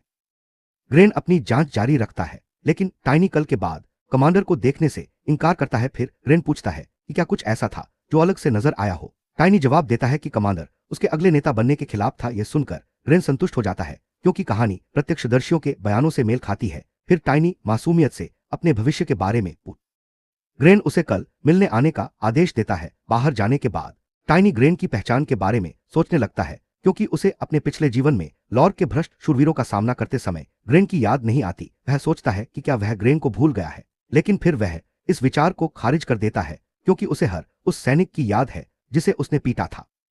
उसे यह अजीब लगता है कि ग्रेन उससे कल मिलना चाहता है, इसलिए वह सतर्क रहने का फैसला करता है। अगली सुबह ग्रेन की दयालुता देखकर वह दंग रह जाता है जब वह उसे एक भाड़े के सैनिक का कार और कुछ पैसे देता है। एक आम नागरिक होने के नाते इससे टाइनी को विभिन्न क्षेत्रों में स्वतंत्र रूप से यात्रा करने में मदद मिलेगी क्योंकि एक क्षेत्र से दूसरे क्षेत्र में जा तो ग्रेन उसकी सिफारिश करता है। टाइनी पूछता है कि वह उसे ये सब चीजें क्यों दे रहा है। ग्रेन जवाब देता है कि उसकी प्रतिभा को देखते हुए उसे कुछ बड़ा और बेहतर हासिल करना चाहिए जो यह जगह उसे नहीं दे सकती। टाइनी सोचता है कि क्या ग्रेन वास्तव में ये बातें खुद से कह रहा है, इसी वजह से उसे ग्रेन याद नहीं रहता। शायद वह अपने पिछले जन्म में भी इस जगह को छोड़कर चला गया था। टाइनी उसे धन्यवाद देता है और कहता है कि वह वैसे भी यहां से जाने का इरादा रखता है। वह जानता है कि जैसे ही शाही जांच दल को पता चलेगा कि टाइमन एक काला जादूगर है, वे जल्द ही यहां आ जाएंगे। मेहमान शायद न आए, लेकिन इससे अस्कार का यहां आना भी रुक जाएगा। टाइनी के लिए बेहतर यही। ग्रेन अपनी बातचीत यह कहकर समाप्त करता है कि उसे उम्मीद है कि सफल होने पर टाइनी उसका नाम याद रखेगा। जब हमारा लड़का उसका नाम पूछता है तो वह थोड़ा हैरान हो जाता है, इसलिए ग्रेन अपना परिचय देता है। जवाब में टाइनी कहता है कि उसे भी उम्मीद है कि ग्रेन उसका नाम याद रखेगा। इसके बाद वह वहां से चला जाता है। वह जानता है कि अब सब कुछ ग्रेन पर निर्भर। हालांकि ग्रेन इस मामले की जांच करने और कमांडर का पता लगाने की कोशिश में बेहद मुश्किल स्थिति में है। उसने क्रैन का पता लगाने के लिए एक विशेष जादूगर को नियुक्त करने का इरादा कर लिया है। उसे क्रैन के लिए बुरा लग रहा है, लेकिन वह स्थिति को संभाल नहीं पा रहा है। वह अपने भाड़े के सैनिक कार का उपयोग करके एक गिल्ड से घोड़ा खरीदने का इरादा रखता है। उसके विचारों को टाइनी बताता है कि लंबी यात्रा के दौरान पीठ के बल टिके रहना उसके लिए मुश्किल हो सकता है। उसे याद आता है कि कैसे उसके ऑर्क दोस्त ने इंसानों का मजाक उड़ाते हुए कहा था कि वे डायरवॉल्व्स की सवारी नहीं कर सकते क्योंकि सवारी करते समय उन्हें उल्टी आ जाएगी। माना जाता है कि संतुलन बिगड़ने के कारण केवल ऑर्क ही ऐसा कर सकते हैं, लेकिन जब वॉलिंग जोर देता है तो उसे यह देखकर खुशी होती है कि वॉलिंग का शारीरिक रूप अच्छा है। आत्मा रूप में आत्मा जीव आमतौर पर उतने ही बड़े दिखाई देते हैं जितने वे जीवित अवस्था में थे, लेकिन उनका शारीरिक आकार उनके आत्मा जादूगर के कौशल स्तर के अनुपात में होता है। अचानक उसे एहसास होता है कि अपनी इंद्रियों को सिंक्रोनाइज करने के लिए उसे अपनी आत्मा को वॉलिंग से जोड़ना होगा। वह एक प्रयास अपनी द्वितीय चरण की आत्मा जादूगर शक्तियों का उपयोग करके अपनी आत्मा को वालिंग से सफलतापूर्वक जोड़ लेता है। उसे वालिंग के शरीर में बदलाव दिखाई देता है। उसे याद आता है कि एस्टिना ने उसे बताया था कि आत्मा जादूगर के रूप में उच्च स्तर पर पहुंचने से एक साथी को जादूगर की कुछ क्षमताएं प्राप्त हो जाती हैं। अब वह देख सकता है कि वालिंग का शरीर अधिक मजबूत और शक्तिशाली। अगले ही पल वालिंग हवा की तरह तेजी से आगे बढ़ जाता है। उनकी आत्माओं के जुड़ने से टाइनी की इंद्रियां पहले से कहीं अधिक तीव्र हो जाती हैं। वह यात्रा के दौरान हर हलचल को महसूस कर सकता है। वालिंग जो देखता है उसे देख सकता है, और यहां तक कि वालिंग जो सूंघता है उसे भी सूंघ सकता है। उसे उम्मीद है कि वह इस तरह जल्द ही वेलेंटिनो पहुंच जाएगा। भविष्य में अपने पिछले जन्म में पूरे महाद्वीप में एक के बाद एक आपदाएं घटने लगी, मानो ये दानव सेना के आगमन की चेतावनी दे रही हो। इन घटनाओं ने मानव सेना और उनकी शक्ति को कमजोर कर दिया। यह सब तब शुरू हुआ जब करों में स्थित पवित्र अवशेष गायब हो गया। उसे इसे रोकना होगा। दरअसल 7 पवित्र अवशेष देवी द्वारा उन्हें प्रदान की गई पवित्र वस्तुएं हैं जो मानवता की अंतिम करों की पवित्र वस्तु ले जाने के बाद अंततः सभी वस्तुएं चोरी हो गईं। इस बार टाइनी इसे रोकना चाहता है। इसके लिए उसे और अधिक शक्तिशाली बनना होगा ताकि वह दानव सेना का पूरी शक्ति से सामना कर सके। वह एगार से मिलते ही करों की ओर प्रस्थान करने की योजना बना रहा है। इस बीच आक्रमणकारी क्षेत्र में लोग शाही सेना के जांच के लिए आने की अफवाहें फैला रहे हैं। वे टीमन की हत्या और उसके एक तांत्रिक होने के खुलासे पर चर्चा करते हैं। टीमन के महल के द्वार पर एक रहस्यमयी आकृति प्रकट होती है। पहरेदार उससे पहचान पत्र दिखाने को कहते हैं, लेकिन वह चुटकी बजाकर उन्हें बेहोश कर देती है। फिर वह अंदर जाती है और ग्रेन को पाती है। ग्रेन सतर्क है, लेकिन वह आकृति चुटकी बजाकर उसे भी वश में कर लेती है। वह स्वामी की हत्या का कारण पूछती है और ग्रेन उसे सब कुछ बता देता है जो वह जानता है। वह व्यक्ति पूछता है कि स्वामी का शव कहाँ है। ग्रेन जवाब देता है कि शाही जांच दल ने उन्हें शव को शयन कक्ष में एक ताबूत में रखने का आदेश दिया था। फिर वह अजंबी ग्रेन को 1 घंटे सोने का आदेश देता है। 1 घंटे बाद ग्रेन अचानक जाग उठता है। उसे कुछ याद नहीं है और वह सोचता है कि ज्यादा काम करने की वजह से उसे नींद आ गई थी। तभी एक घबराया हुआ गार्ड उसे बताता है कि टाइमन का शव गायब हो गया है। ग्रेन गुस्से से भर आता है क्योंकि शव ही उनके लिए काले जादू के पीछे की सच्चाई को समझने का एकमात्र अहम सुराग था। वही रहस्यमय व्यक्ति अब फिली की जागीर के बाहर एक जंगल में है। वह हत्या की जांच के लिए क्रेन की तलवार की छानबीन कर रही है। उसे आभास होता है कि तलवार का मालिक मर चुका है। इससे वह इस निष्कर्ष पर पहुंचती है कि भेड़ियों की मौत के पीछे टाइनी का हाथ होना चाहिए। वह टाइनी को अपने संगठन की योजना में बाधा डालने की सजा दिलवाने वाली है। इसी बीच हमारा नायक ल्यूसेंटिया के पश्चिमी द्वार से प्रवेश कर रहा है। देखता है कि कई लोग वेलेंटिनो की ओर जा रहे हैं। अब तक सब कुछ ठीक चल रहा है, लेकिन वह जानता है कि वह रहस्यमय व्यक्ति जल्द ही उसकी शांति भंग कर सकता है। इसलिए वह जल्द से जल्द नया सामान खरीदने का फैसला करता है। वह अपने पैसे देखता है और पाता है कि उसके पास केवल 2 सोने के सिक्के हैं। वह ग्रेन का इन सिक्कों के लिए आभारी है, लेकिन वह जानता है अचानक 2 गुंडे आते हैं और उससे पैसे मांगते हैं। उनमें से एक उसे फिर से धमकाता है और कहता है कि जब तक वे नरमी बरत रहे हैं तब तक पैसे दे डरने के बजाय। टानी पूछता है कि क्या उनके पास पैसे हैं। अपने पिछले जीवन में वह पाताल लोक में एक दैत्य के रूप में जाना जाता था। पाताल लोक के लोगों ने एक नियम बनाया था कि अगर कोई गली में उसकी परछाई, उसे याद है कि कैसे कुछ गुंडों को ठिकाने लगाते समय एक पादरी आकर उसे यह उपदेश देने लगा कि इतने लोगों को मारने के बाद उसकी आत्मा अपवित्र हो गई है। पादरी ने जोर देकर कहा कि उसे दया दिखानी चाहिए ताकि उसका अपराध बोध कम हो सके। टिनी ने जवाब दिया कि वह किसी को नहीं मार रहा था, वह तो बस कचरा साफ कर रहा था। अब उसने ल्यूपस परिवार के दोनों गुंडों को यह देखकर सब हैरान रह जाते हैं क्योंकि अफवाह थी कि वे शूरवीरों जितने शक्तिशाली हैं। टानी कहता है कि वे काफी कमजोर हैं। क्रोधित होकर वे दोनों उस पर हमला करने के लिए दौड़ पड़ते हैं, लेकिन तभी वह पूरी ताकत से अपना थैला उन पर फेंक देता है जिससे उनमें से एक दूसरे पर गिर पड़ता है। फिर वह हवा में उछलकर उन्हें लात मारता है। उसके बाद वह उन बदमाश उसे धमकाते हैं और कहते हैं कि उनका सरदार उसका पीछा करेगा, लेकिन वह उनकी बात नहीं सुनता। टानी मुस्कुरा रहा है क्योंकि अब उसके पास उनका पैसा है, सोने के सिक्कों का अच्छा खासा जत्था। उस पैसे से वह कुछ उपकरण खरीदने के लिए एक लोहार के पास जाता है। वह एक कवच देखता है जिसके बारे में दुकानदार का दावा है कि यह दक्षिणी पहाड़ों के लोहे के बैल की खाल। टाइनी मानता है कि कवच और हथियार अच्छे हैं। तभी उसे कुछ लोग एक खूबसूरत महिला के बारे में बात करते सुनाई देते हैं। दुकानदार से उस घटना के बारे में पूछता है। दुकानदार बताता है कि लेडी वेलेंसिया आज खुद गश्त पर आ रही है। टाइनी को याद आता है कि भले ही एरेना ने सबसे पहले उसे प्यार और दया दिखाई थी, लेकिन क्लो ने ही उसे उम्मीद दी थी।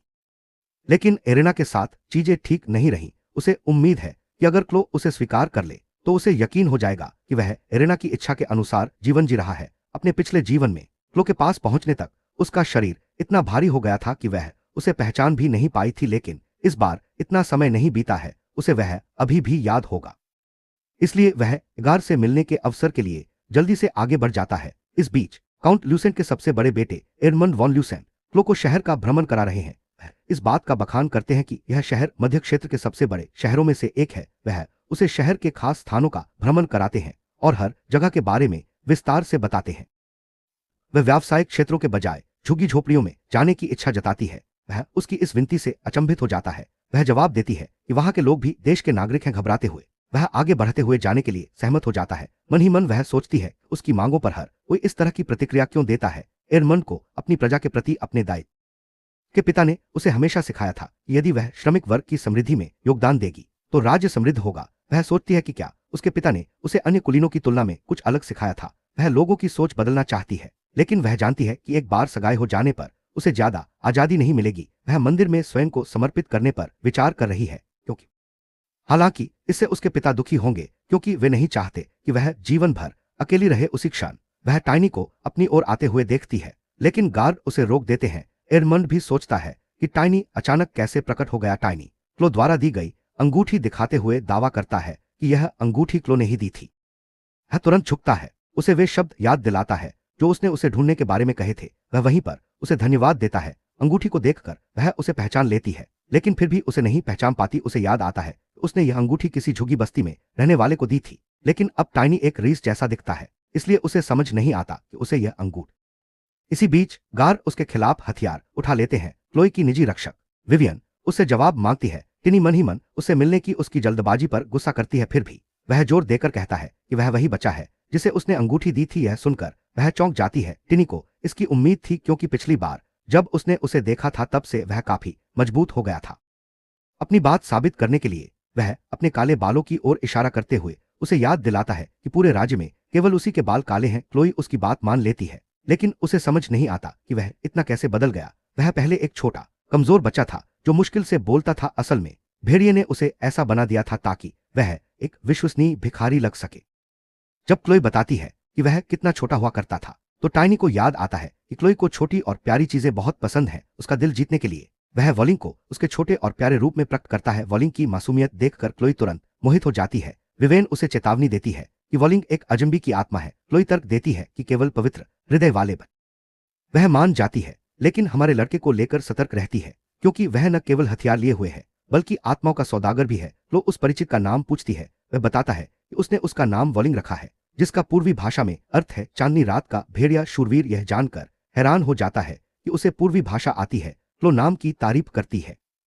उसे उम्मीद नहीं थी कि 2 महीने में वह इतना बदल जाएगा। वह मुश्किल से 10 साल का दिखता है, फिर भी उसे उसका नाम याद है, जिसका अर्थ है कुछ छोटा। वह बताता है कि वह 13 साल का है और उसका नाम छोटा है। साथ ही यह भी बताता है कि अपनी माना शक्ति को अनलॉक करने से उसकी लंबाई तेजी से बढ़ी है। आखिरकार क्लो को वह याद आ जाता है। हालांकि विवेन को वह बहुत संदिग्ध है। पूछती है कि क्या उसमें मिश्रित नस्ल का खून है। क्लो विरोध करती है, लेकिन विवियन उसे याद दिलाती है कि उसकी रक्षा करना उसका कर्तव्य है। एडमंड भी सहमत होता है और कहता है कि उसे भी टाइनी संदिग्ध लगता है, और वह सुझाव देता है कि उसे अलग रखकर पूछताछ की जाए। उनकी बात अनसुनी करते हुए टाइनी कहता है कि उसे इस बात की परवाह नहीं है कि कोई उस पर विश्वास है। क्लोई को याद दिलाता है कि उसने उससे वादा किया था कि जब वह उसे ढूंढ लेगा तो वह उसकी मदद करेगी। क्लोई को अपना वादा याद आता है और वह पूछती है कि वह क्या चाहता है। वह जवाब देता है कि वह एगार से मिलना चाहता है। अब सभी गार्ड और विवेन उस पर भड़क उठते हैं, क्योंकि उसने बिना अपना आपा खोए इतनी हिम्मत से यह बात कह दी। टाइनी उनसे तर्क करता है और पूछ आखिरकार एगार एक महान तलवारबाज है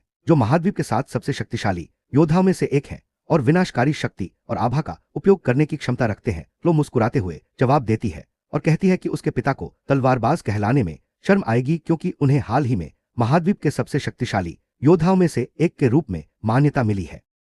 टाइनी को पसीना आ जाता है जब उसे एहसास होता है कि इस समरेखा में असगार अभी तक तलवारबाज नहीं बना है। वह उसकी बात को नजरअंदाज करते हुए कहती है कि यह उपाधि असगार को वैसे भी शोभा देगी। इसके अलावा गार्ड अपने नेता की प्रसिद्धि सुनकर खुश है। टाइनी को अपनी बात का सकारात्मक प्रभाव नजर आता है। अंत में वह बताता है कि वह असगार से मिलना चाहता है। बाद में क्लो और विवियन फाइल की घटना के बारे में टिनी द्वारा बताई गई बातों पर चर्चा कर रही हैं। क्लो को शक है कि उसका गार्ड उससे कुछ छिपा रहा है।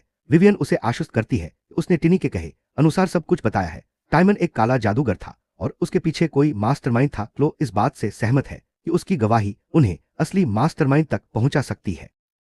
हालांकि वह इसे अपने घर वापस जाने का बहाना भी मानती है, क्योंकि वह उसके पिता से मिलना चाहता है। विवियन कहती है कि वूलिंग खतरनाक हो सकता है, खासकर जिस तरह से क्लो उसे अपने करीब आने दे रही है। क्लो उसकी चिंता को यह कहकर टाल देती है कि अगर वह इतना प्यारा और छोटा है तो उसे नुकसान नहीं पहुंचा सकता। विवियन को भी वह प्यारा लगता है, लेकिन फिर भी सतर्क रहने का फैसला करती है।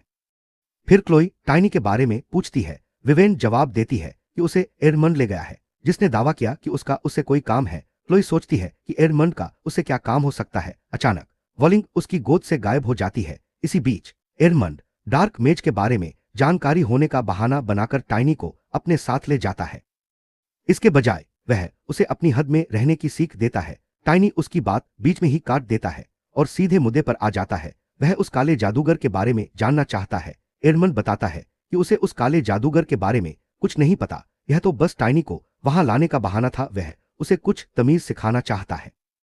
उसे अपनी औकात न जानने के लिए थप्पड़ मारने ही वाला था कि टाइनी ने उसका हाथ पकड़ लिया। टाइनी की इस गुस्ताखी पर एडमंड को गुस्सा आ गया, लेकिन टाइनी ने उसका हाथ इतनी जोर से दबाया कि वह छूट नहीं पाया और एडमंड के शब्द अधूरे रह गए। एडमंड ने एक रीस के प्रति इस अपमान की शिकायत क्लोई से करने की धमकी दी। टाइनी ने अनजान बनने का नाटक किया और कहा कि उन्हें शक है कि एडमंड को किसी का गुप्त समर्थन प्राप्त है। एडमंड खुशी खुशी चुनौती स्वीकार कर लेता है और टाइनी को अपने पीछे आने के लिए कहता है। इसी बीच विवेन टाइनी की तलाश में निकल पड़ता है। वॉलिंग के गायब होते ही उन्हें तुरंत एहसास हो गया कि एडमंड टाइनी को बहुत दूर ले गया होगा, क्योंकि आत्मा अपने स्वामी से इतनी दूर नहीं रह सकती।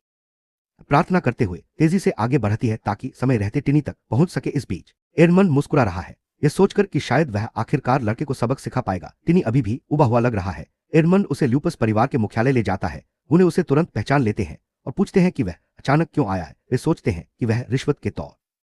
टाइनी उन्हें देखकर निराश हो जाता है। हालांकि एडमंड तो बस यही चाहता है कि ये लोग हमारे लड़के को सबक सिखाए। जब वे उससे पूछते हैं उसने एक बच्चे को पिटवाने का आदेश क्यों दिया, तो वे लोग हैरान रह जाते हैं। ल्यूपस को एडमंड से बहस करने की हिम्मत करने पर एक थप्पड़ पड़ता है। बात समझकर ल्यूपस अपने आदमियों को हमारे लड़के को बाहर ले जाने का आदेश उन्हें डर से जमे हुए देखकर क्रोधित हो जाता है और उन्हें काम पर लग जाने का आदेश देता है। वे कहते हैं कि टाइनी वही व्यक्ति है जिसने पहले उन्हें पीटा था, इसलिए वे ल्यूपस को उससे निपटने के लिए छोड़ देते हैं। ल्यूपस हमले के लिए तैयार हो जाता है और एडमंड उसे इतना उत्तेजित देखकर उत्साहित हो जाता है, लेकिन उसे आश्चर्य होता है कि ल्यूपस का हमला आसानी से कुछ ही क्षणों में टाइनी ने ल्यूपस को इतनी जोर से पीछे धकेला कि वह जमीन पर गिर पड़ा। एडमंड इस घटनाक्रम से भयभीत हो गया और उसने ल्यूपस को अपनी रक्षा करने का आदेश दिया। टाइनी ने ल्यूपस को चुनौती दी कि यदि संभव हो तो वह एडमंड की रक्षा करने का प्रयास करे। अगले ही पल दोनों ही अत्यधिक भय से बेहोश हो गए। टिनी को बॉस से और भी बेहतर की उम्मीद थी। मुस्कुराते हुए वह अपने उन साथियों की ओर मुड़ा जो डर से कांप रहे थे। थोड़ी देर बाद विवेन टिनी को बचाने के लिए मुख्यालय में पहुंची। सामने का दृश्य देखकर वह दंग रह गई, खासकर एडमंड की हालत देखकर। टिनी ने सहज भाव से पूछा कि वह यहाँ क्यों आई है। विवेन ने बताया कि वह क्लो के आदेश पर आई है। फिर वह उससे उस किताब के बारे में पूछती है जिसका वह अध्ययन कर रहा है। वह उसे किताब सौंप देता है और बताता है कि यह एडमंड द्वारा दी गई रिश्वत का सबूत है। वह आगे कहता है कि वे मानव तस्करी में शामिल हैं। उसे पूरा यकीन है कि अब जब विवियन के पास बही खाता है तो एडमंड अपनी बेगुनाही साबित नहीं कर सकता। बेचारी लड़की सोचती है कि लड़का अब तक किस तरह का। अगले दिन एडमंड को उसके अपराधों के लिए काउंट के इलाके से निर्वासित कर दिया जाता है। वह लंबे समय से ल्यूपस गिरोह के साथ मिलकर मानव तस्करी का धंधा चला रहा था। परिवार का नाम साफ करने के लिए काउंट के पास अपने ही बेटे को निर्वासित करने के अलावा कोई चारा नहीं था। विवेन इस गड़बड़ी के लिए माफी मांगती है। क्लो पूछती है कि क्या उसे सच में लगता है कि उसने कुछ। इस पर क्लो हंस पड़ती है। वह आगे कहती है कि रुतबे की परवाह किए बिना कर्मों को पहचान मिलनी चाहिए और दोषियों को सजा मिलनी चाहिए। यही उसके पिता ने उसे सिखाया था। विवियन को समझ नहीं आता कि क्लो अब भी उससे नाराज क्यों है। क्लो समझाती है कि ऐसा इसलिए है क्योंकि उसने एडमंड को भागने से पहले ठीक से सबक नहीं सिखाया। अब टाइनी को आखिरकार उनके बीच का रिश्ता समझ आ गया है। एस्गार की मशहूर सबसे छोटी बेटी क्लो और उसकी रक्षक विवियन जो तलवारबाजी में माहिर है, एक अनोखी जोड़ी है। क्लो की परिस्थितियां बदलने के बावजूद भी वे कभी अलग नहीं हुई। टाइनी को क्लो को बड़ी होने का नाटक करते देखना मजेदार लगता है, जबकि असल में दोनों में छोटी है। उसके हाव भाव देखकर क्लो वह जवाब देता है कि चूंकि एडमंड को अपने कुलीन दर्जे पर इतना गर्व था, इसलिए उसे हर हाल में सजा मिलनी चाहिए थी। यह सुनकर विवेन को फिर शक होता है कि क्या वह सचमुच बचा है। तभी क्लो वूलिंग के साथ खेलने लगती है। वह उसे वूल उपनाम से पुकारने लगती है क्योंकि उसका पूरा नाम पुकारना उसे बहुत झंझट लगता है। उसकी सहजता देखकर टाइनी उससे पूछती है कि क्या उसे कभी उस पर शक हुआ था। वह जवाब देती है कि उसने पहले ही उसके बारे में अफवाहें सुनी थी कि उसने भेड़ियों के संगठन को खत्म कर दिया और पीड़ितों को मुक्त करा दिया, और अब उसने एडमंड का भी पर्दाफाश कर दिया है। वह यह देखकर खुश होता है कि वह उस पर भरोसा करती है। हालांकि क्लो उसे चेतावनी देती है। 3 दिन बाद अपनी यात्रा के दौरान चालक गाड़ी रोक देता है। उन्हें बताया जाता है कि एक परी ने उनके साथ शामिल होने का अनुरोध किया है, जिससे वे चौंक जाती है। परी अपना परिचय एरेना के रूप में देती है, जो विश्व वृक्ष की सेविका है। दोनों लड़कियां उसकी सुंदरता और व्यवहार से तुरंत मोहित हो जाती हैं।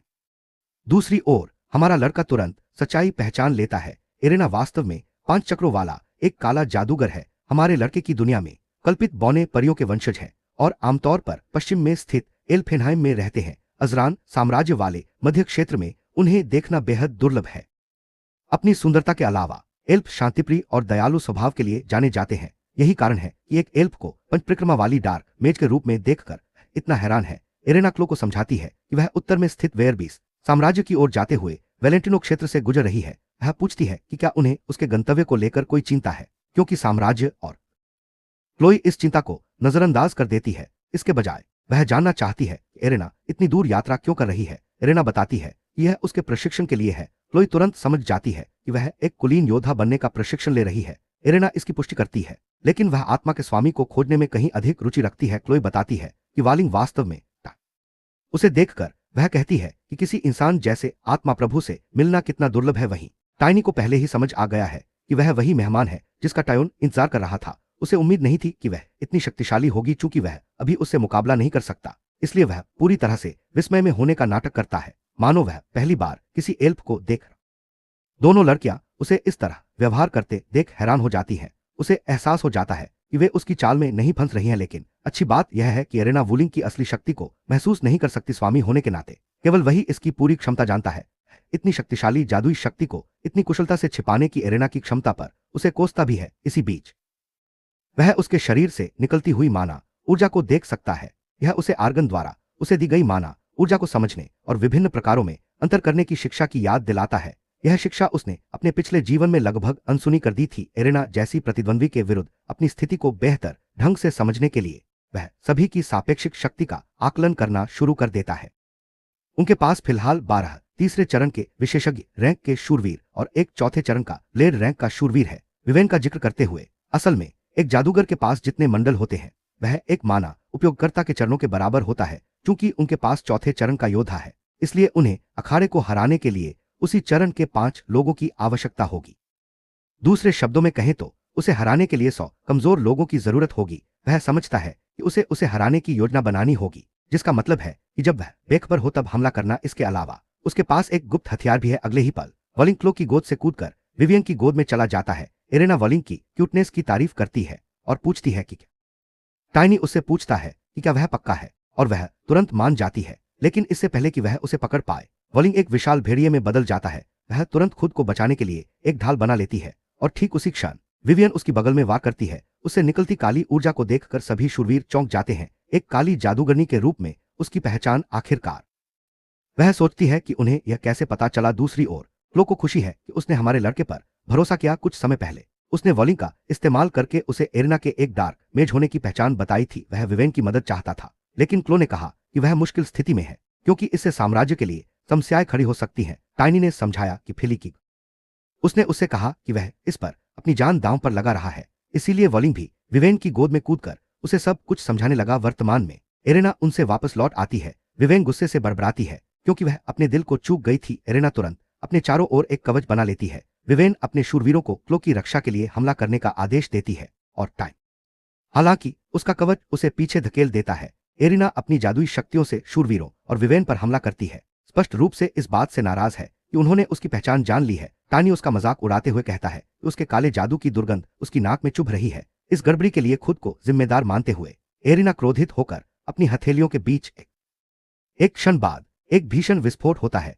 टाइनी तुरंत अपने दिव्य इस्पात कवच और लोहे के शरीर के संयोजन का उपयोग करके विस्फोट से खुद को बचाता है। विस्फोट के बल से वह पीछे की ओर उछल जाता है, लेकिन बच जाता है। यह उसके नए जीवन में पहली बार है जब उसने इस कौशल का उपयोग किया है और यह कारगर साबित होता है। विवेन अपने शूरवीरों को एरेना को मारने का आदेश दे।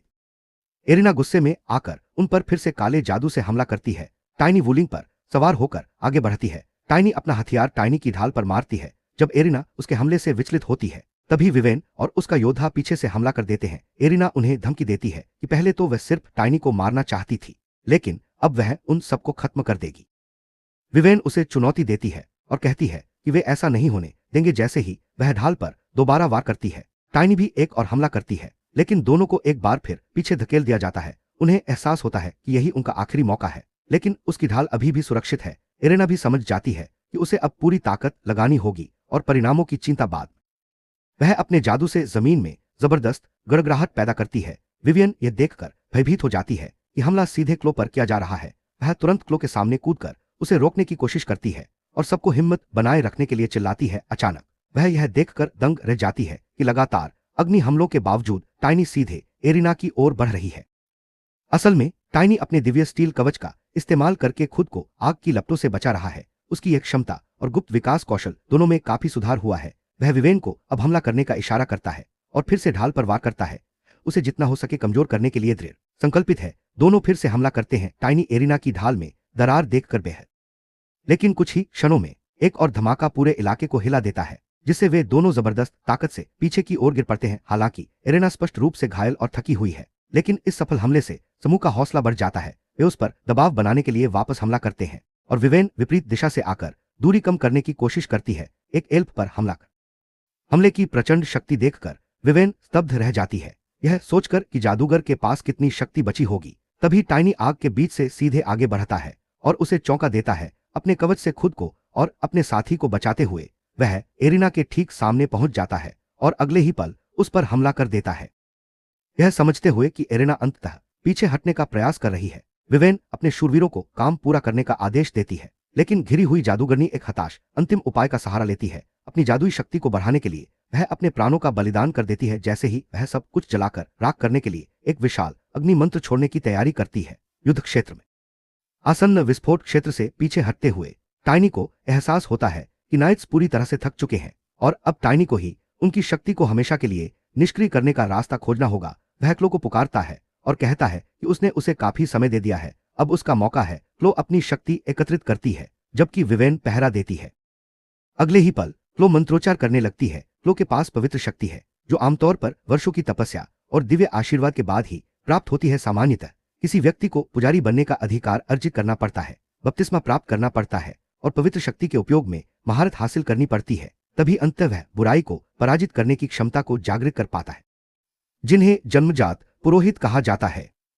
शूरवीरों की हैरान करने वाली प्रतिक्रियाओं को देखकर टाइनी को एहसास होता है उन्हें भी नहीं पता था कि वह एक पुरोहित है। वेलेंसिया परिवार ने इसे छिपाकर रखा होगा ताकि क्लो को पुरोहिती के लिए शादी न छोड़नी पड़े। टाइनी जानती है कि उसकी शक्ति अभी पूरी तरह से विकसित नहीं हुई है, लेकिन यह काले जादू को रोकने और एरेना को हराने के लिए काफी है। कुछ ही क्षण एल्फ को यकीन नहीं हो रहा कि उसे एक साधारण इंसान ने हरा दिया है। बाकी सब थक चुके हैं, इसलिए टाइनी उसे खत्म करने के लिए आगे बढ़ता है, लेकिन क्लो उसे रोक देती है। वह समझाती है कि पूछताछ के लिए उन्हें उसे जिंदा चाहिए। वह बताती है कि एक पादरी होने के बावजूद वह एरेना की काली ऊर्जा का पता नहीं लगा सकी और वह जानना चाहती है कि ऐसा कैसे संभव है। टाइनी ने उसे जान से मारने की कोशिश में किए गए अपने गलत इरादे के लिए माफी मांगी। क्लो सोचती है कि क्या उसे पूछताछ के लिए एरेना का इलाज करना चाहिए, लेकिन उसे जल्दी ही एहसास होता है कि बहुत देर हो चुकी है। काला जादूगर पहले ही मर चुका है। शूरवीर यह जानकर सचमुच प्रभावित होते हैं। उनकी महिला एक पादरी है। क्लो टाइनी की ओर मुड़ती है और कहती है कि वह टाइनी ने कबूल किया कि उसे सब पता था। क्लो हैरान रह गई क्योंकि यह एक ऐसा रहस्य था जिसे सिर्फ उसके परिवार को ही पता होना चाहिए था। टाइनी ने समझाया कि वह अभी उसे यह नहीं बता सकता कि उसे कैसे पता चला, लेकिन उसने वादा किया कि वह एक दिन उसे सब कुछ बता देगा। उसे आश्चर्य हुआ कि क्लो ने उसकी बात मान ली। टाइनी ने आगे बताया कि एरिना उसके पीछे इस क्लोई को लगता है कि ये घटनाएं एडमंड वाली घटना जैसी ही होंगी और टाइनी इसकी पुष्टि करता है। वह मानता है कि उसे चिंता है उसकी वजह से क्लोई खतरे में पड़ सकती है, लेकिन क्लोई उसकी चिंताओं को नजरअंदाज कर देती है। वह कहती है कि एक कुलीन महिला होने के नाते राक्षसों के अनुयायियों को नष्ट करना उसका कर्तव्य है। अगर उसकी मृत्यु हो जाती है तो इसका मतलब है उसकी बात मान लेता है। उसके चिंतित चेहरे को देखकर क्लो समझ जाती है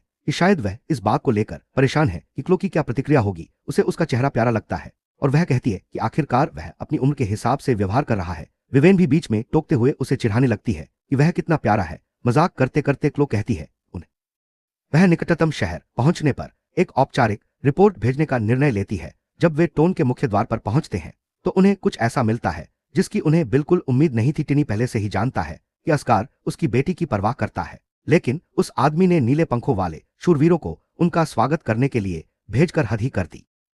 क्लोई इस दृश्य से स्पष्ट रूप से शर्मिंदा है। ब्लू विंग नाइट्स वेलेंसिया सेना के कुलीन सैनिक हैं। उनमें से प्रत्येक विशेषज्ञ से ऊपर के रैंक का है। उपकप्तान गैरेन अपने 100 सैनिकों के साथ क्लोई को प्रणाम करता है। क्लोई विनम्रतापूर्वक उन्हें धन्यवाद देती है, लेकिन जब गैरेन उसके पिता की चिंता का जिक्र करता है तो वह इस बात पर नाराजगी जताती है कि उसने उसकी सुरक्षा के लिए।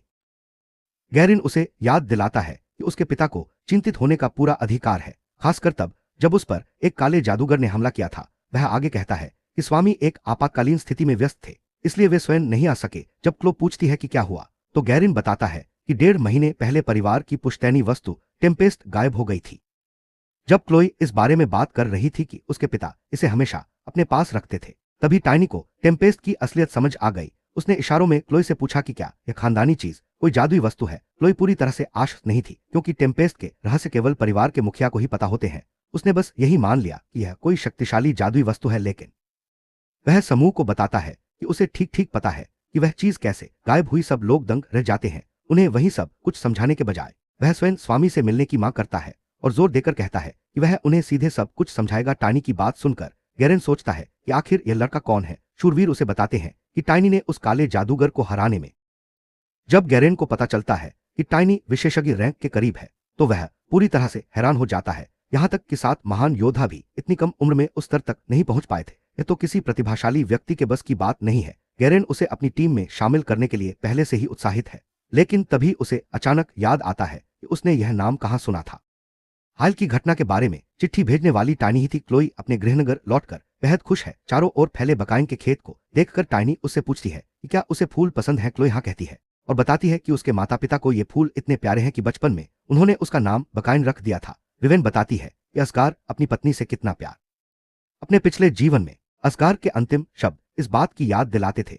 उन्हें वे फूल कभी पसंद नहीं थे। टाइनी को अब एहसास होता है कि उस समय असगार को टाइनी की असली पहचान नहीं पता थी। इसीलिए स्वामी ने उसे इस जीवन में जल्दी से उसे ढूंढने के लिए कहा ताकि वह उसे और अधिक शक्तिशाली बना सके। टाइनी ने ठान लिया है कि असगार के अधीन प्रशिक्षण शुरू करने के बाद वह जानता है कि उसे जल्द ही अगले स्तर पर पहुंचना होगा। अगर वह ऑरा का इस्तेमाल नहीं कर सकता तो वह दानव सेना के उच्च पदस्थ सदस्यों को खरोंच तक नहीं पहुंचा पाएगा। उसने उन सभी को खत्म करने का ठान लिया है। कुछ देर बाद वे अजरान साम्राज्य के सबसे बड़े शहर वेलेंटिनो पहुंचते हैं। शूरवीर घर आकर खुश हैं। क्लोई टाइनी से पूछती है कि क्या वह कभी यहां आया है।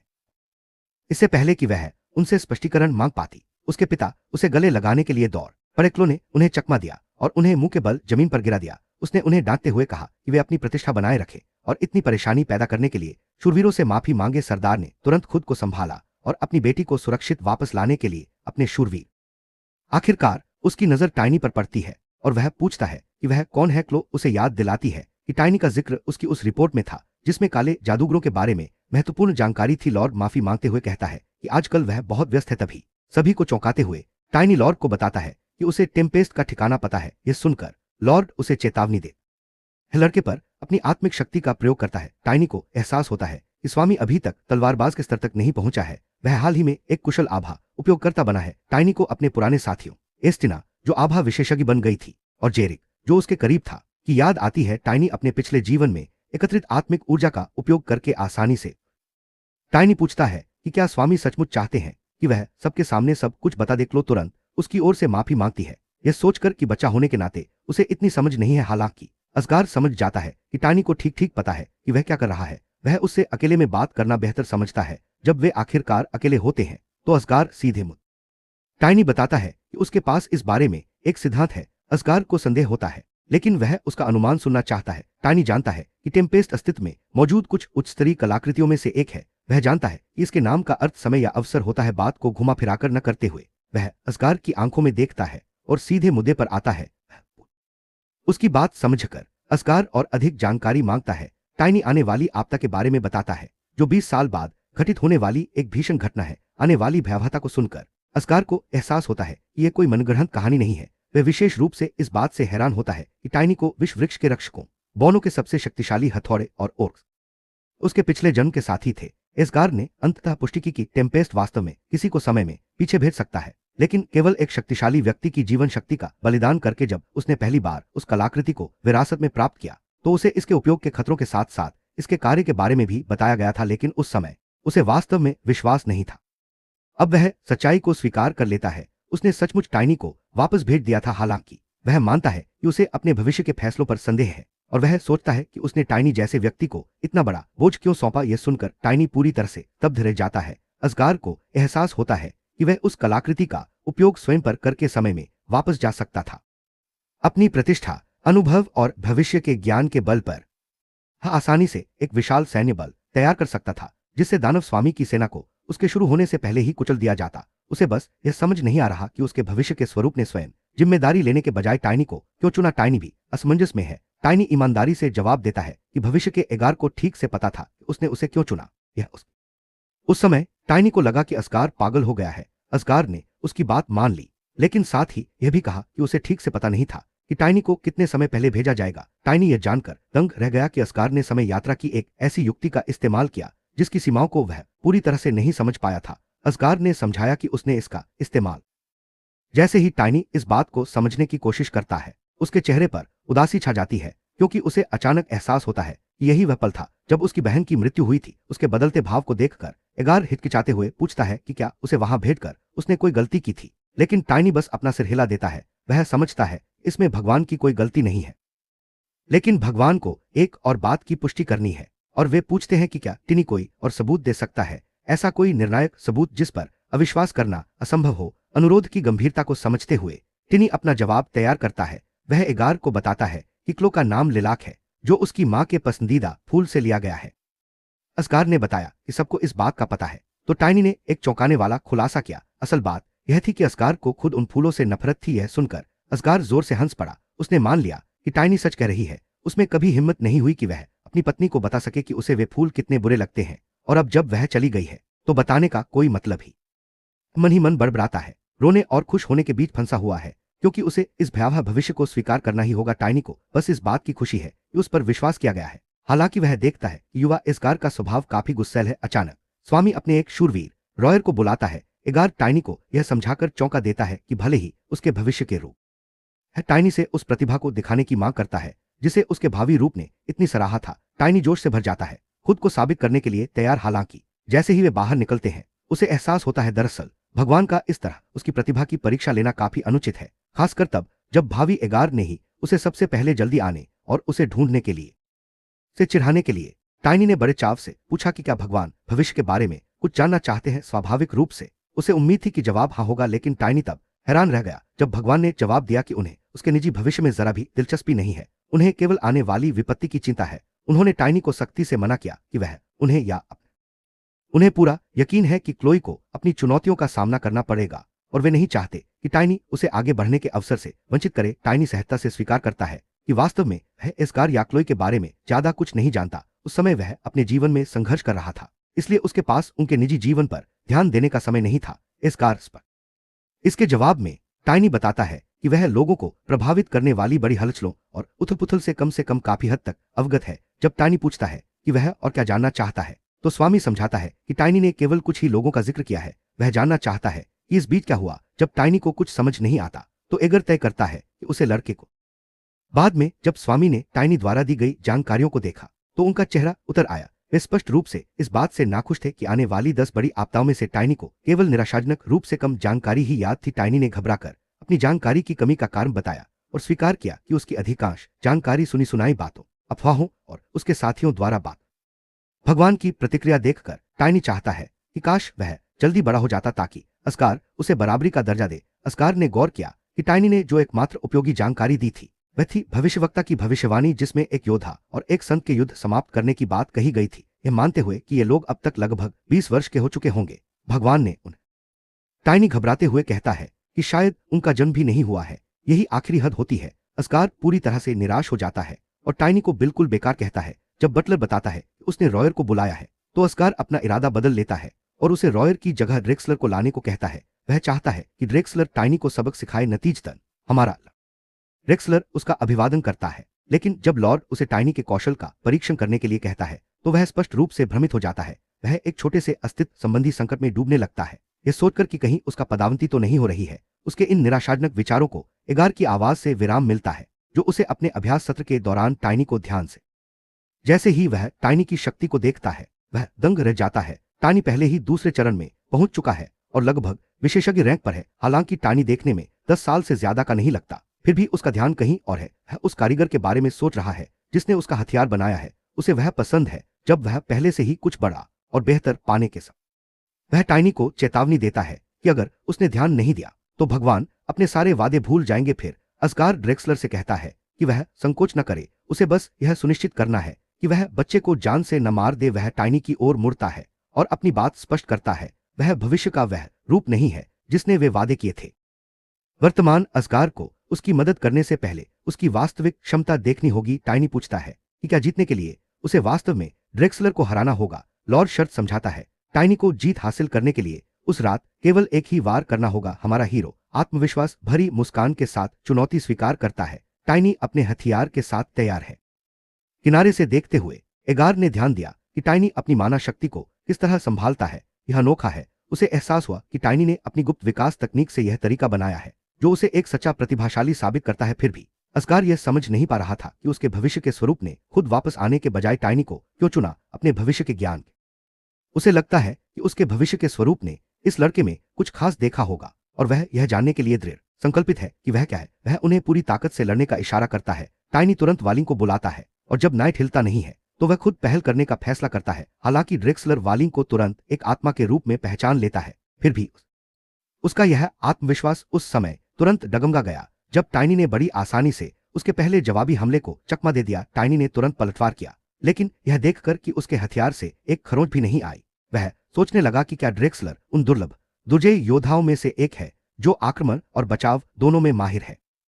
हमारे लड़के की हरकतों को और भी दिलचस्प पाते हुए ड्रेक्सलर ने अपना संयम खो दिया और एक जोरदार हमला किया। फिर भी टाइनी एक बार फिर चकमा देने में कामयाब रहा, यह महसूस करते हुए कि उसे आगे बढ़ने के लिए और अधिक गति की आवश्यकता है। टाइनी ने अपनी गति को चरम सीमा तक बढ़ा दिया, जिससे ड्रेक्सलर उसकी प्रचंड गति से दंग रह गया। इसका मुकाबला कर जैसे ही टाइनी बिजली के झटके से बचने के लिए हवा में उछलता है, उसे ड्रेक्सलर का हथौड़ा अपनी ओर आता हुआ दिखाई देता है, जिससे उसे बाल बाल बचकर निकलना पड़ता है। वह देखता है कि हथौड़ा लंबी तलवार से कहीं बड़ा होने के बावजूद ड्रेक्सलर उसे ऐसे चलाता है मानो उसका कोई वजन ही न हो। टाइनी को एहसास होता है कि ड्रेक्सलर आमतौर पर ढाल के साथ लड़ वह अपनी रणनीति बदलने का फैसला करता है जैसे ही ड्रेक्सलर उस पर दोबारा हथौड़ा चलाता है।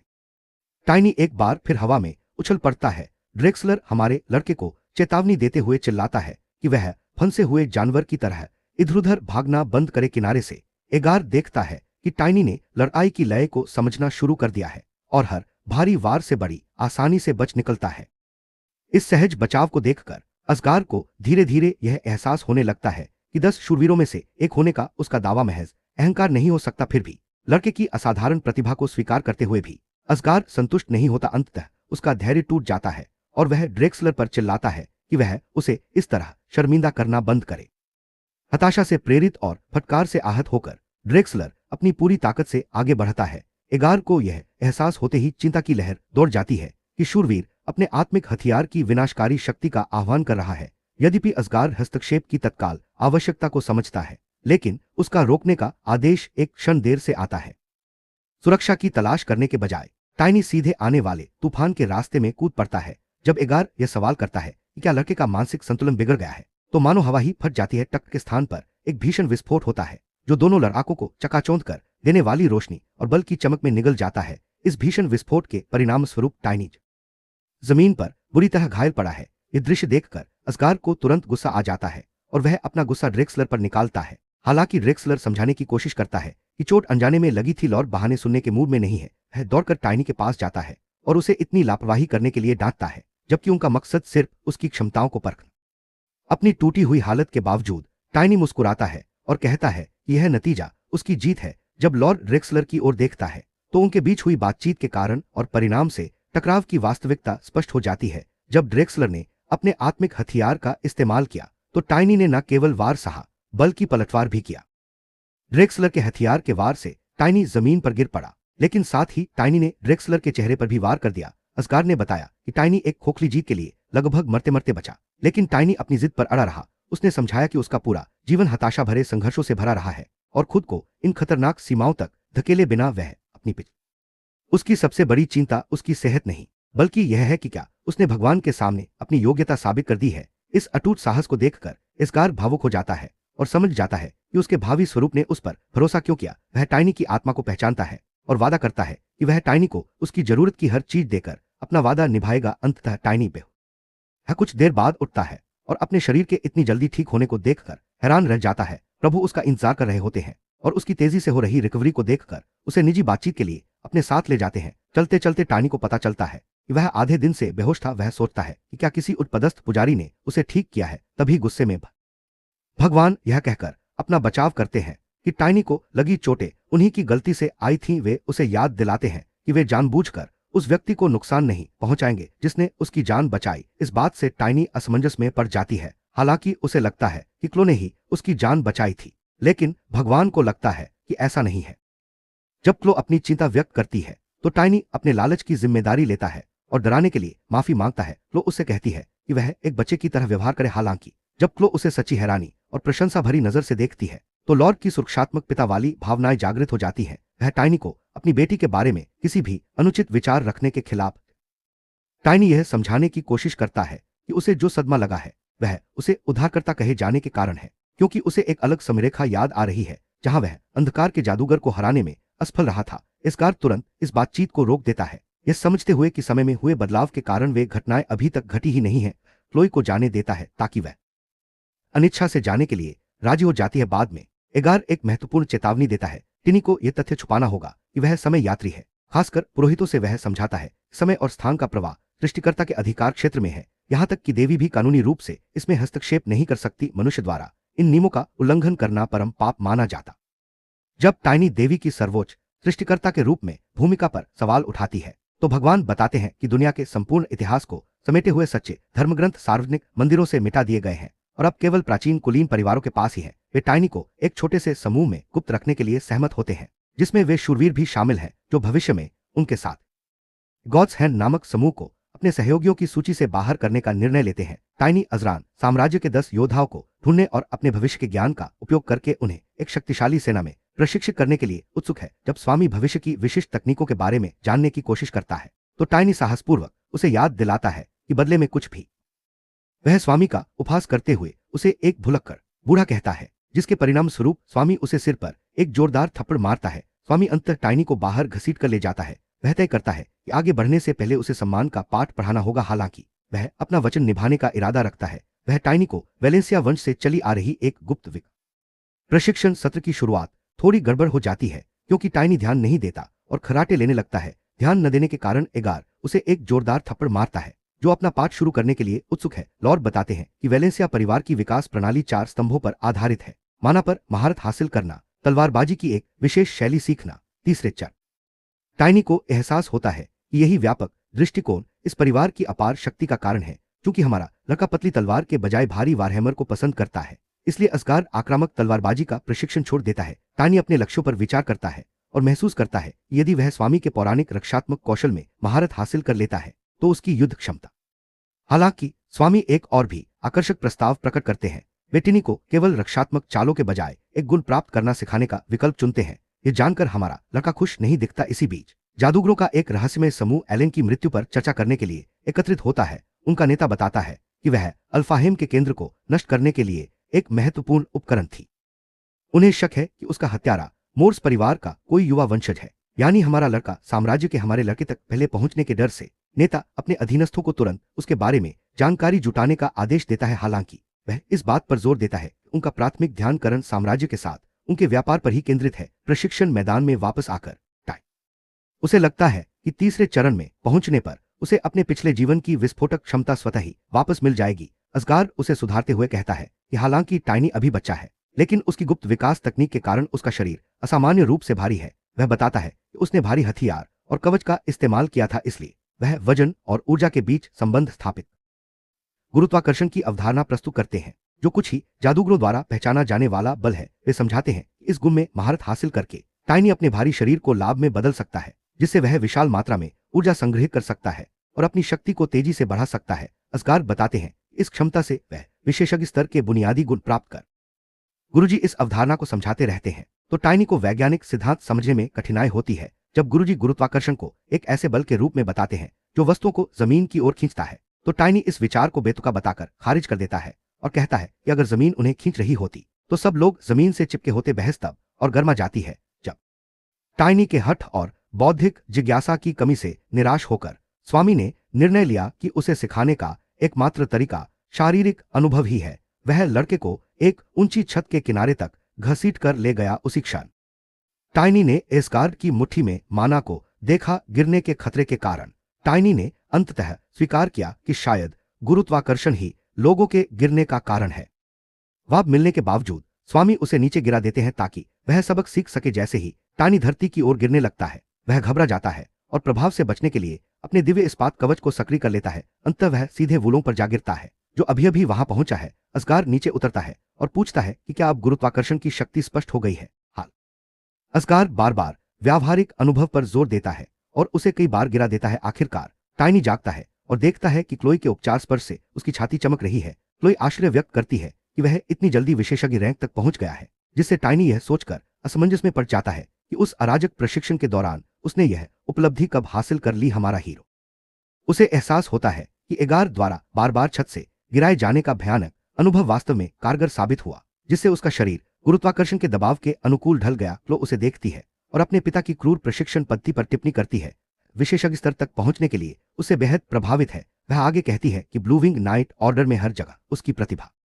जब टाइनी ने कहा कि क्लो को अपनी युवावस्था की रस्म की तैयारियों में व्यस्त रहना चाहिए, तो क्लो ने इसे यह कहकर टाल दिया कि उसे केवल बुनियादी शिष्टाचार का पालन करना है। टाइनी ने सहज भाव से भरोसा जताया कि वह समारोह को अच्छे से संभाल लेगी, जिससे क्लो एक पल के लिए चौंक गई। फिर टाइनी ने उसे हल्के से थप्पड़ मार दिया। उससे कहती है कि वह आज की मुख्य पात्र है, इसलिए सफलता तो निश्चित है। अचानक लहजे में बदलाव लाते हुए वह टाइनी से कहती है कि चूंकि उसके पिता ने उसे प्रशिक्षित किया है, इसलिए अब वे एक तरह से परिवार ही है। उसे अपनी बहन कहने की अनुमति देती है, जिससे टाइनी आश्चर्यचकित हो जाता है। उसकी प्रतिक्रिया देखकर वह बताती है कि एक ड्यूक की बेटी से यह सम्मान मिल। टाइनी को यह स्थिति थोड़ी हास्यास्पद लगती है, लेकिन वह भी साथ देता है। क्लो उससे वादा करने को कहती है कि वह उनके पारिवारिक रिश्ते को गुप्त रखेगा। जाने से पहले क्लो बताती है कि ड्रेक्सलर उसे ढूंढ रहा है। कुछ देर बाद टाइनी को वह योद्धा एक अखाड़े के बीच में उच्च पदस्थ अधिकारियों से घिरे हुए मिलता है। ड्रेक्सलर टाइनी की नई विशेषज्ञता को स्वीकार करता है। दर्शकों की मौजूदगी देखकर टाइनी इसकी पुष्टि करता है, जिससे यह साबित होता है कि उसे किसी साधारण काम के लिए नहीं बुलाया गया है। अचानक योद्धा अपना हथियार नीचे रख देता है और टाइनी को हाथ से हाथ मिलाकर दोबारा मुकाबले के लिए चुनौती देता है। वह स्वीकार करता है कि पिछले मुकाबले में उसका प्रदर्शन उसकी हैसियत के हिसाब से शर्मनाक था और बदला लेने के लिए टाइनी जरा भी नहीं हिचकिचाता। वह इतनी ताकत से आगे बढ़ता है कि उसके पैरों तले जमीन फट जाती है। उसकी गति और ताकत देखकर ड्रेक्सलर दंग रह जाता है। उसे यकीन ही नहीं होता कि यह वही लड़का है जो एक हफ्ते पहले मिला था। टाइनी ड्रेक्सलर की ढाल पर जोरदार प्रहार करता है, जिससे अनुभवी योद्धा पीछे हट जाता है। जैसे ही वे आपस में भिड़ते हैं, उनके बीच से निकलने वाली ऊर्जा से अखाड़े में हलचल मच जाती है। टाइनी के वारों की तीव्रता से ड्रेक्सलर के हाथ कांपने लगते हैं। टाइनी फिर से हमला करता है। उसका हथियार उसकी ढाल से टकराता है। वह अपनी गति बढ़ाता है और 23 तीव्र हमलों की बौछार कर देता है। उसका प्रतिद्वंद्वी भी उसकी गति को भांप लेता है। दर्शक विस्मय से देखते हैं। यह देखकर आश्चर्यचकित होते हैं कि टाइनी इतनी भारी गदा को इतनी तेजी से कैसे घुमा सकता है। ड्रेक्सलर भी अपना हथियार उठा लेता है और तय करता है कि उसे खुद को रोकना नहीं है। जैसे ही दोनों फिर से भिड़ते हैं, टाइनी अपनी लय पकड़ने लगता है, माना के प्रवाह को महसूस करता है और गुरुत्वाकर्षण के उन सिद्धांतों को लागू करता है जो इसे परखने के लिए उसने फिर से अपने प्रतिद्वंदी पर पूरी ताकत से हमला किया। ड्रेक्सलर की आंखें हमारे लड़के के प्रहार के प्रभाव को महसूस करके चौड़ी हो गई। मैच खत्म करने के लिए वह हवा में ऊंचा उछला और अपनी युद्ध तकनीक फॉर्म 1 लाइटनिंग स्मैश को सक्रिय किया। परिणाम स्वरूप हुए विस्फोट से अखाड़े का फर्श चकनाचूर हो गया। जैसे ही धूल टूटे हुए अखाड़े पर टाइनी ने उसकी मदद के लिए उसे धन्यवाद दिया। ड्रेक्सलर ने मजाक में कहा कि बातचीत के दौरान उसने अपनी शक्ति का पूरा इस्तेमाल नहीं किया था। टाइनी ने भी इसका जवाब देते हुए बताया कि उसने अभी तक अपनी आत्मा बुलाने की शक्ति का पूरा उपयोग नहीं किया है और उसने वॉलिंग को बुला लिया। टाइनी के आत्मविश्वास और बेजोड़ कौशल पर हंसते हुए ड्रेक्सलर ने आधिकारिक तौर पर हालांकि टाइनी ने तुरंत यह कहकर माहौल बिगाड़ दिया कि उसका संगठन में शामिल होने का कोई इरादा नहीं है, जिससे ड्रेक्सलर पूरी तरह से हैरान रह गया। टाइनी की काबिलियत देखकर ड्रेक्सलर को एहसास हुआ कि टाइनी ने वेलेंसिया परिवार के सारे राज जान लिए हैं। बाद में एगार ने टाइनी को काजुली बताया कि वह ब्लू विंग नाइट्स को अपनी दुनिया भर की यात्राओं की योजनाओं के बेहतर होता कि वह किसी विशिष्ट संगठन से संबद्ध न होता, लेकिन वह उम्मीदों से कहीं अधिक सफल होता है। टाइनी विनम्रतापूर्वक अपनी तीव्र प्रगति का श्रेय भगवान के मार्गदर्शन को देता है। पहली बड़ी आपदा के आसन्न होने का आभास करते हुए भगवान बताते हैं कि तैयारियां लगभग पूरी हो चुकी हैं। अंतिम उपहार के रूप में वह टाइनी को एक जादुई वारहैमर देने का यह एक अर्धस्थायी जादू से युक्त हथियार है, जिसकी कीमत एक शूरवीर के वर्षों के वेतन के बराबर है। टाइनी विनम्रतापूर्वक उनसे विनती करता है कि वे उसके लिए इतनी मेहनत न करें। दिलचस्प बात यह है कि स्वामी स्वीकार करते हैं कि वे इसे महीनों से बना रहे थे। मूल रूप से इसे ड्रेक्सलर के लिए सेवानिवृत्ति उपहार के रूप में देने का इरादा था। बाद में टाइनी एक वृद्ध बॉन असगार चाहता है कि वह हथियार को हमारे लड़के के हिसाब से ढाल दे। शुरू में रैंडल को बुरा लगता है, क्योंकि उसे लगता है कि एक बच्चे के लिए उस्ताद स्तर के हथियार को ढालना उसकी प्रतिभा की बर्बादी है। टाइनी को हेनन से पता है कि एक उस्ताद बौना हमेशा अपने हथियार के लिए एक योग्य वेल्डर की तलाश में रहता है। उसका सम्मान पाने के लिए टाइनी अपनी विशेषज्ञ स्तर बौना अपनी सच्ची दृष्टि का उपयोग करता है, जो उसकी एक विशेष क्षमता है, जिससे वह किसी व्यक्ति की भावनाओं में छिपी ईमानदारी को भांप लेता है। अंततः उसे एहसास होता है कि टाइनी ही असली हथियार है। वह उसे रुकने के लिए कहता है और हथियार दिखाने के लिए सहमत हो जाता है। कुछ समय बाद टाइनी अपने भावी हथियार का निरीक्षण कर रहा होता है। टाइनी उसे बताता है। टाइनी आक्रामक जादू के बारे में पूछता है। बौना उसकी इस मांग से खुश नहीं है। हमारा लड़का चाहता है कि यह एकदम सही हो, क्योंकि हर दिन कोई नया वारहैमर आर्टिफैक्ट देखने को नहीं मिलता। फिर भी वह इसे लेने के लिए सहमत हो जाता है, क्योंकि इसमें अभी भी 3 प्रकार के जादू मौजूद हैं। रेंडल बताता है कि उसने एक और हथियार छुपा रखा है।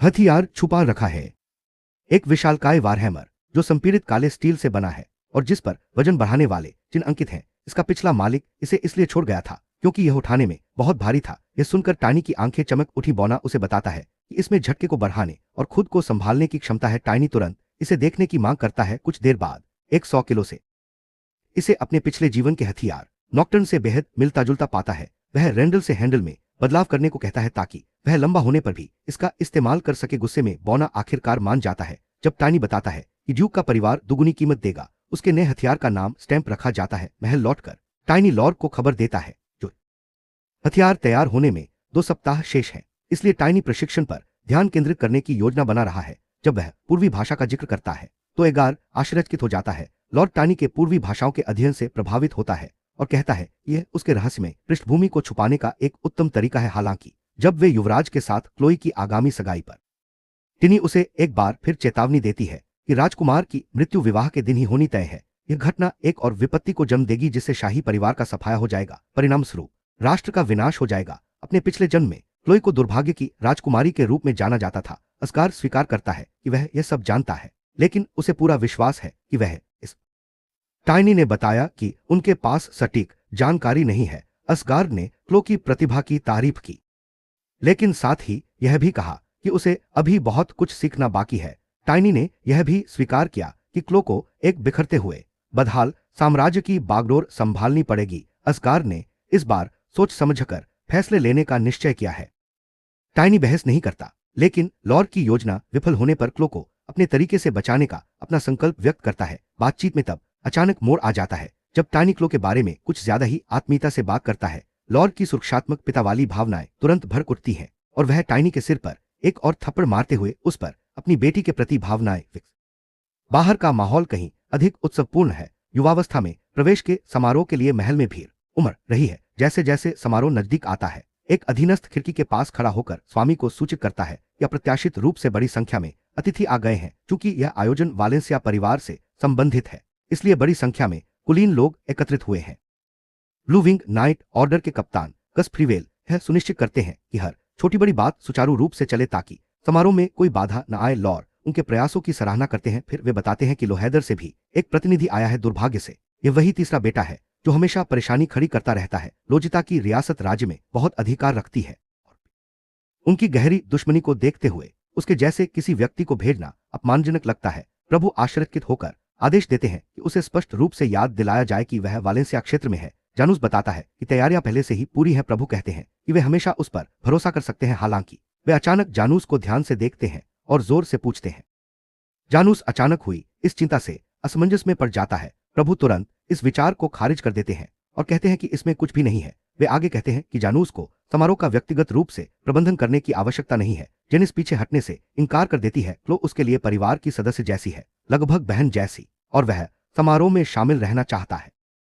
क्लोई हमेशा जानूस का बहुत करीब से अनुसरण करती थी, मानो वह उसका बड़ा भाई हो। तभी प्रभु विषय बदलते हुए विवाह का मुद्दा उठाते हैं। जानूस स्पष्ट रूप से असमंजस में पड़ जाता है। वह बात को टाल देता है और प्रभु को याद दिलाता है कि ऐसा प्रश्न दोबारा नहीं उठाया जाना चाहिए। प्रभु घबरा जाते हैं और क्षमा मांगते हुए समारोह के दबाव का हवाला देते हैं। फिर वे गानस के चले जाने के बाद स्वामी चुपचाप सोचने लगता है। अपने पिता की मृत्यु के बाद जानस कप्तान बना और हमेशा भरोसेमंद रहा। फिर उसे याद आता है कि टिनी ने एक बार जिक्र किया था कि उसने भविष्य में जीनस के बारे में कभी नहीं सुना। यह बात उसे बेचैन कर देती है। विवाह या बीमारी उसके गायब होने का कारण नहीं हो सकते। छठे स्तर का माना उपयोगकर्ता किसी साधारण इसी कारण स्वामी इस निष्कर्ष पर पहुंचता है कि दूसरी विपत्ति ही इसका कारण होनी चाहिए। उसी समय टिनी बाहर अभ्यास कर रहा होता है और वंश के बारे में सोचते हुए जोर जोर से सांस ले रहा होता है। वह सोचता है कि एगार की बात सही है। इतने सारे रीसों के राजनीतिक तनाव में उलझे होने के कारण समारोह में गड़बड़ी होने की प्रबल संभावना है। इसमें शामिल प्रभावशाली व्यक्तियों की संख्या से जोखिम बढ़ जाता है। जल्द ही क्लो उसके पास आती है। उसे चिंता होती है कि बाहर रहना शायद ठीक नहीं होगा क्योंकि कई प्रतिनिधि पहले ही आ चुके हैं। विवियन बताती है कि वह उसे खुलेआम घूमने से रोकने की कोशिश भी करती है। क्लो मानती है कि अंदर का कमरा घुटन भरा लगता है और उसे यहां ज्यादा आराम महसूस होता है। वॉलिंग से मिलने की खुशी भी उसे महसूस होती है। टिनी वॉलिंग को बुलाती है और उसके साथ समय बिताने का प्रस्ताव देती है। वह उत्साहित हो जाती है और वॉलिंग को अपनी बाहों में भर लेती है। उसे लगता है कि उसके पास होने से सब कुछ कम उबाऊ हो गया है। उसी क्षण टिब्रॉन वॉन लोहेदर आता है और क्लो का आत्मविश्वास से अभिवादन करता है। वह उसकी सुंदरता की प्रशंसा करता है और गर्व से क्लोई को यह जानकर हैरानी होती है कि वह लोहीटर परिवार से है। वह आत्मविश्वास से भरा हुआ है और ऐसा व्यवहार करता है मानो उनका रिश्ता पहले से ही तय हो चुका हो। वह सुझाव देता है कि चूंकि यह उनकी पहली मुलाकात है इसलिए उन्हें कुछ समय साथ बिताना चाहिए और यहां तक कि शराब भी साथ ले जानी चाहिए, मानो यह इस अवसर के लिए उपयुक्त हो। क्लोई उसके इस व्यवहार से किसी भी कार्यक्रम की घोषणा से पहले शराब परोसना अनुचित लगता है। विवेन तुरंत आगे बढ़ती है और स्पष्ट करती है कि क्लो को अन्य मेहमानों का ध्यान रखना होगा। टिब्रॉन घमंड से प्रतिक्रिया करता है और पूछता है कि एक महिला शूरवीर उसे टोकने की हिम्मत कैसे करती है। वह अपने बलवान अधीनस्थ ग्राहम को आगे आने का आदेश देता है। ग्राहम उसके सामने खड़ा हो जाता है। विवेन दृढ़ता से जवाब देता है कि उसका तर्क बेतुका है। फिर ग्राहम अपना लहजा बदलता है और समझाता है कि उसके युवा स्वामी ने वर्षों से ईमानदारी से प्रतीक्षा की है और सहानुभूति की गुहार लगाई है। टिब्रॉन एक बार फिर मौका देने के लिए दबाव डालता है। टाइनी सब कुछ ध्यान से देखता है। ग्राहम की मुस्कान टिब्रॉन के अहंकार से भी अधिक संदिग्ध प्रतीत होती है। टाइनी ने बीच में दखल देने का फैसला किया। उसने लापरवाही से क्लो से उनके बारे में पूछा जिससे क्लो उलझन में पड़ गई और टिब्रॉन तुरंत चिढ़ गया। टिब्रॉन ने ग्राहम को बच्चे को तुरंत हटाने का आदेश दिया इससे पहले कि ग्राहम कुछ समझ पाता। टाइनी ने उसे एक जोरदार थप्पड़ मारा और वह हवा में उछल गया। टिब्रॉन जमीन पर जोर से गिरा। गुस्से से भरकर ग्राहम फिर से टाइनी की ओर दौड़ा। टाइनी ने भी उतनी ही सहजता से जवाब दिया और उसे एक और थप्पड़ मारा जिससे वह पास की एक इमारत के ऊपर जा गिरा। उस इमारत की खिड़की से एक रीस पूरी तरह से हैरान होकर यह सब देख रहा था। उसे विश्वास नहीं हो रहा था कि उस छोटे लड़के के एक ही वार से एक प्रशिक्षित योद्धा इतनी आसानी से गिर सकता है।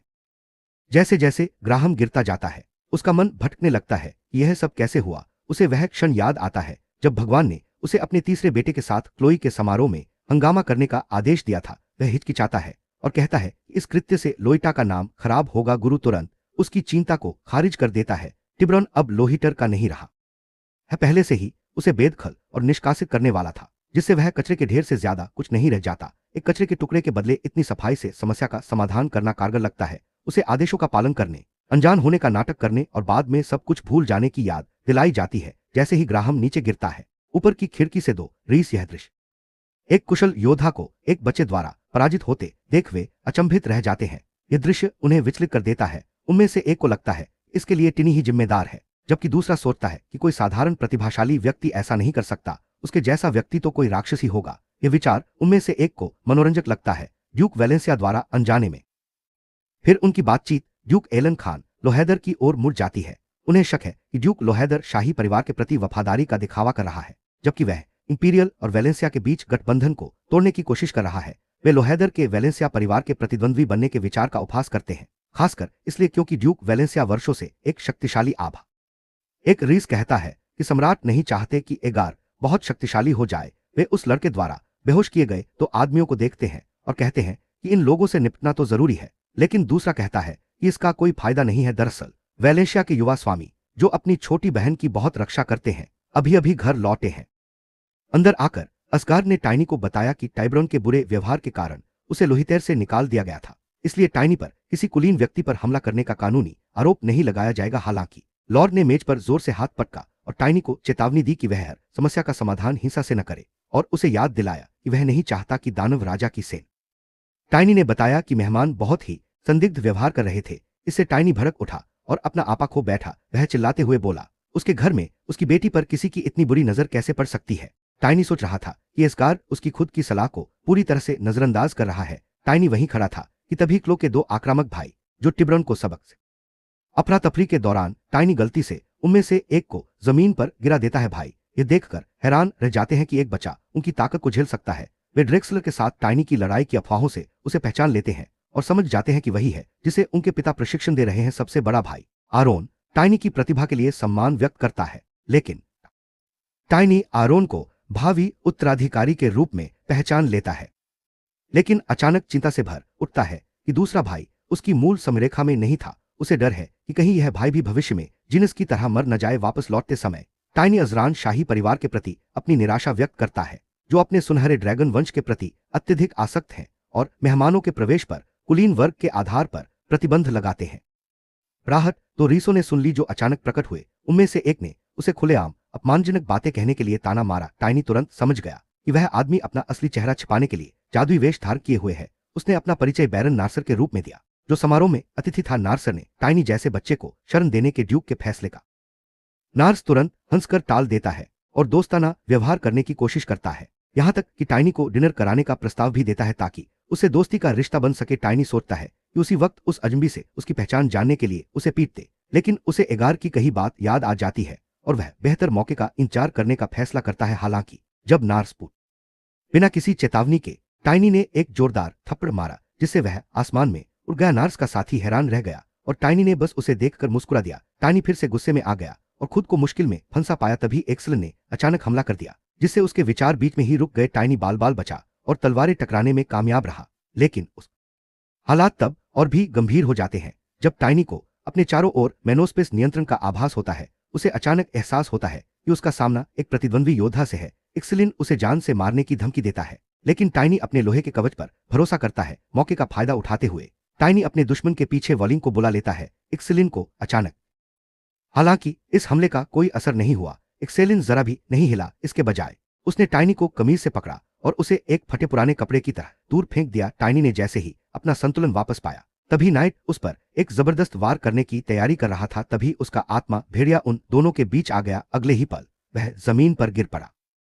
जैसे ही एक्सेलिन हमला करने के लिए आगे बढ़ता है, नार्स आ जाता है और उसे रुकने का आदेश देता है, साथ ही गलतफहमी की पूरी जिम्मेदारी भी लेता है। बाद में जानूस टाइनी से मिलकर गलतफहमी दूर करने की कोशिश करता है। टाइनी माफी मांगता है और बताता है कि उसने शक के चलते ऐसा किया था। जानूस इस मामले को यहीं खत्म करने का फैसला करता है, क्योंकि अब भी टाइनी को कड़ी चेतावनी देता है। वह समझाता है कि टाइनी को वैलेंसिया या विशेष अनुमति से वहां आने वालों को कम नहीं आंकना चाहिए। टाइनी उस व्यक्ति के दंभपूर्ण व्यक्तित्व को महसूस करता है और जेनिस की बातों को ध्यान से सुनता है, जो उसे अधिक सतर्क रहने के लिए प्रोत्साहित करता है ताकि वह अपनी पूरी क्षमता तक पहुंच सके। जेनिस के जाने से पहले टाइनी जेनिस इसे गुप्त रखने का फैसला करती है। टाइनी फिर से सवाल करता है, यह पुष्टि करने के लिए कि क्या वह शाही परिवार का हिस्सा है। जानूस को उसे कुछ भी बताने का पछतावा होता है। वह समझता है कि चैलेंजर रैंक का होना असामान्य बात है। फिर वह टाइनी को गोपनीयता बनाए रखने का निर्देश देता है और टाइनी मान जाता है। टाइनी खुद ही पहेली के टुकड़े सुलझा लेता है।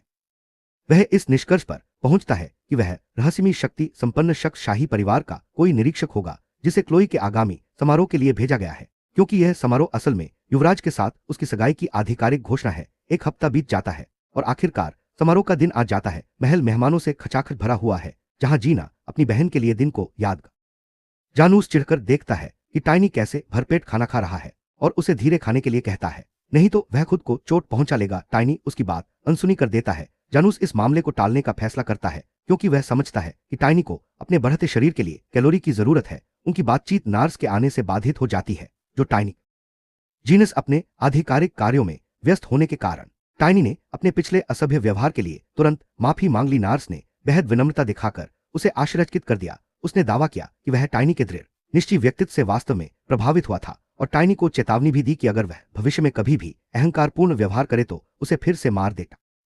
कार्यक्रम की मेजबान वारा शो के सितारे की घोषणा के साथ ही उत्सव की शुरुआत होती है। लो अपने पिता और दो भाइयों के साथ हॉल में प्रवेश करती है और अपने पारंपरिक परिधान में बेहद खूबसूरत लग रही है। नार्स उसकी सुंदरता देखकर मंत्रमुग्ध हो जाता है। उसे क्लो को इतनी शिद्दत से घूरते देख टिनी के मन में सुरक्षात्मक भावना जागृत होती है। रीस भी उसे निहारते हैं और उसकी खूबसूरती पर मोहित हो जाते हैं। वह शांत रहती है, क्योंकि वह जानती है कि इस पल से उसका जीवन हमेशा के लिए बदल जाएगा। टाइनी उसे देखता है और उसे याद आता है कि उसने कितने प्यारे अंदाज में उससे भाई बनने का अनुरोध किया था। यह याद उसे अपनी शक्ति का प्रयोग करने के लिए प्रेरित करती है, जिससे वॉलिंग हॉल में आ जाता है और सभी लोग एस्गार भी हैरान नजर आता है। वॉलिंग क्लोई के आसपास एक बड़े पिल्ले की तरह व्यवहार करता है। फिर क्लोई बैठ जाती है और उसे वहीं रहने को कहती है। कुछ लोग बड़बड़ाते हुए शिकायत करते हैं कि एक शानदार पार्टी में कुत्ता क्यों है, लेकिन वॉलिंग अचानक चमकने लगता है। वह वहीं एक विशालकाय भेड़िए में बदल जाता है, जिससे सभी लोग डर के मारे जम जाते हैं। उन्हें एहसास होता है कि यह कोई सामान्य जानवर नहीं, बल्कि एक शक्तिशाली और विस्मयकारी प्राणी है। नार उस दृश्य के लिए उसे धन्यवाद देता है। टाइनी को उसका धन्यवाद देना चिढ़ लगता है और उसे लगता है कि उसमें कुछ गड़बड़ है। वह मन ही मन सोचता है कि अगर वह ऐसा ही करता रहा तो उसे फिर से थप्पड़ मारना पड़ सकता है। एगार अपनी बेटी के पास जाती है और इससे सभी को थोड़ा दुख और उदासी महसूस होती है। हालांकि परिवार के इतिहास को जानने वाले ही इसे सही मायने में समझ पाते हैं। फिर स्वामी उसके गले में पदक पहनाते हैं और उस महत्वपूर्ण क्षण की घोषणा करते हैं। अपनी उंगली से इशारा करते हैं। चारों ओर रोशनी चमकती है और उसके मंगेतर का एक जादुई प्रतिबिंब प्रकट होता है। वह व्यक्ति अपना परिचय ब्रैडली वैन लेन है समझाता है कि वह स्वयं उपस्थित नहीं हो सकता, लेकिन उसका मंगेतर होने पर आभारी है। भीड़ में मौजूद विवियन उसकी आवाज पहचान लेती है और सोचती है कि वह किसी महान राजा का पुनर्जन्म है। टानी प्रभावित नहीं होता क्योंकि उसे याद है कि पिछले जन्म में उसकी मृत्यु बिना किसी अच्छे कारण के हुई थी। जब नार्स बीच में कूदने की कोशिश करता है तो टाइनी उसे रोक लेता है। उसने उसे नाज शब्द को उल्टा लिखने को कहा और टाइनी को समझ आ गया कि इससे आजम बनता है। जैसे जैसे वह आगे बढ़ता गया, टाइनी घबराने लगा। उसे एहसास हुआ कि जिस आदमी को उसने कभी पीटा था वही असल में युवराज है। उसे अपनी मुसीबत का डर सताने लगा। जेनिस ने देखा कि वह कांप रहा है और पूछा कि क्या हुआ। टाइनी ने बस गर्मी को इसका कारण बताया। जेनिस उसे चिंता न करने के लिए कहता है क्योंकि राजकुमार उसे पहले ही क्षमा कर चुका है। वह स्पष्ट करता है कि वेलेशिया में वह सुरक्षित रहेगा। वह उसे बताता है कि युवराज ने ही सम्राट के आदेशों के विरुद्ध इस विवाह के लिए दबाव डाला था। इससे यह स्पष्ट हो जाता है कि राजकुमार अब आधिकारिक तौर पर उनके पक्ष में है। बाद में जेनिस बताता है कि अस्कार चाहता है जब वे मिलते हैं तो स्वामी टाइनी को दीवार बनाने के लिए धन्यवाद देता है क्योंकि इससे क्लो को शांत रहने में मदद मिली। फिर वे कुछ गंभीर समस्याओं पर चर्चा शुरू करते हैं। टाइनी द्वारा बताई गई बातों पर विचार करता है। एक शक्तिशाली कलाकृति गायब हो जाएगी और क्रैकन नामक एक विशालकाय राक्षस राजधानी को नष्ट कर देगा। वह सोचता है कि किसी अन्य राक्षस के बजाय क्रैकन ही। टाइनी जांच करने का सुझाव देता है। फिर वह हथौड़े पर बने निशान के बारे में पूछता है। स्वामी उसे ट्यूनिंग के बारे में बताता है और टाइनी को अगले दिन लोहार के पास जाकर अपना हथियार लेने के लिए कहता है। टाइनी लोहार की दुकान पर पहुंचता है और नया हथियार उसके लिए पूरी तरह से क्रांतिकारी साबित होता है। लोहार बताता है कि यह अधिक शक्ति के लिए भारी है।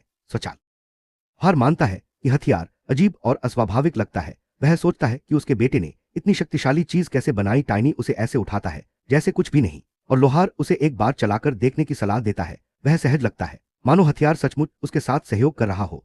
इससे काफी खुश है। बाद में टाइनी अपने परिचित पर सवार होकर शहर के बाहर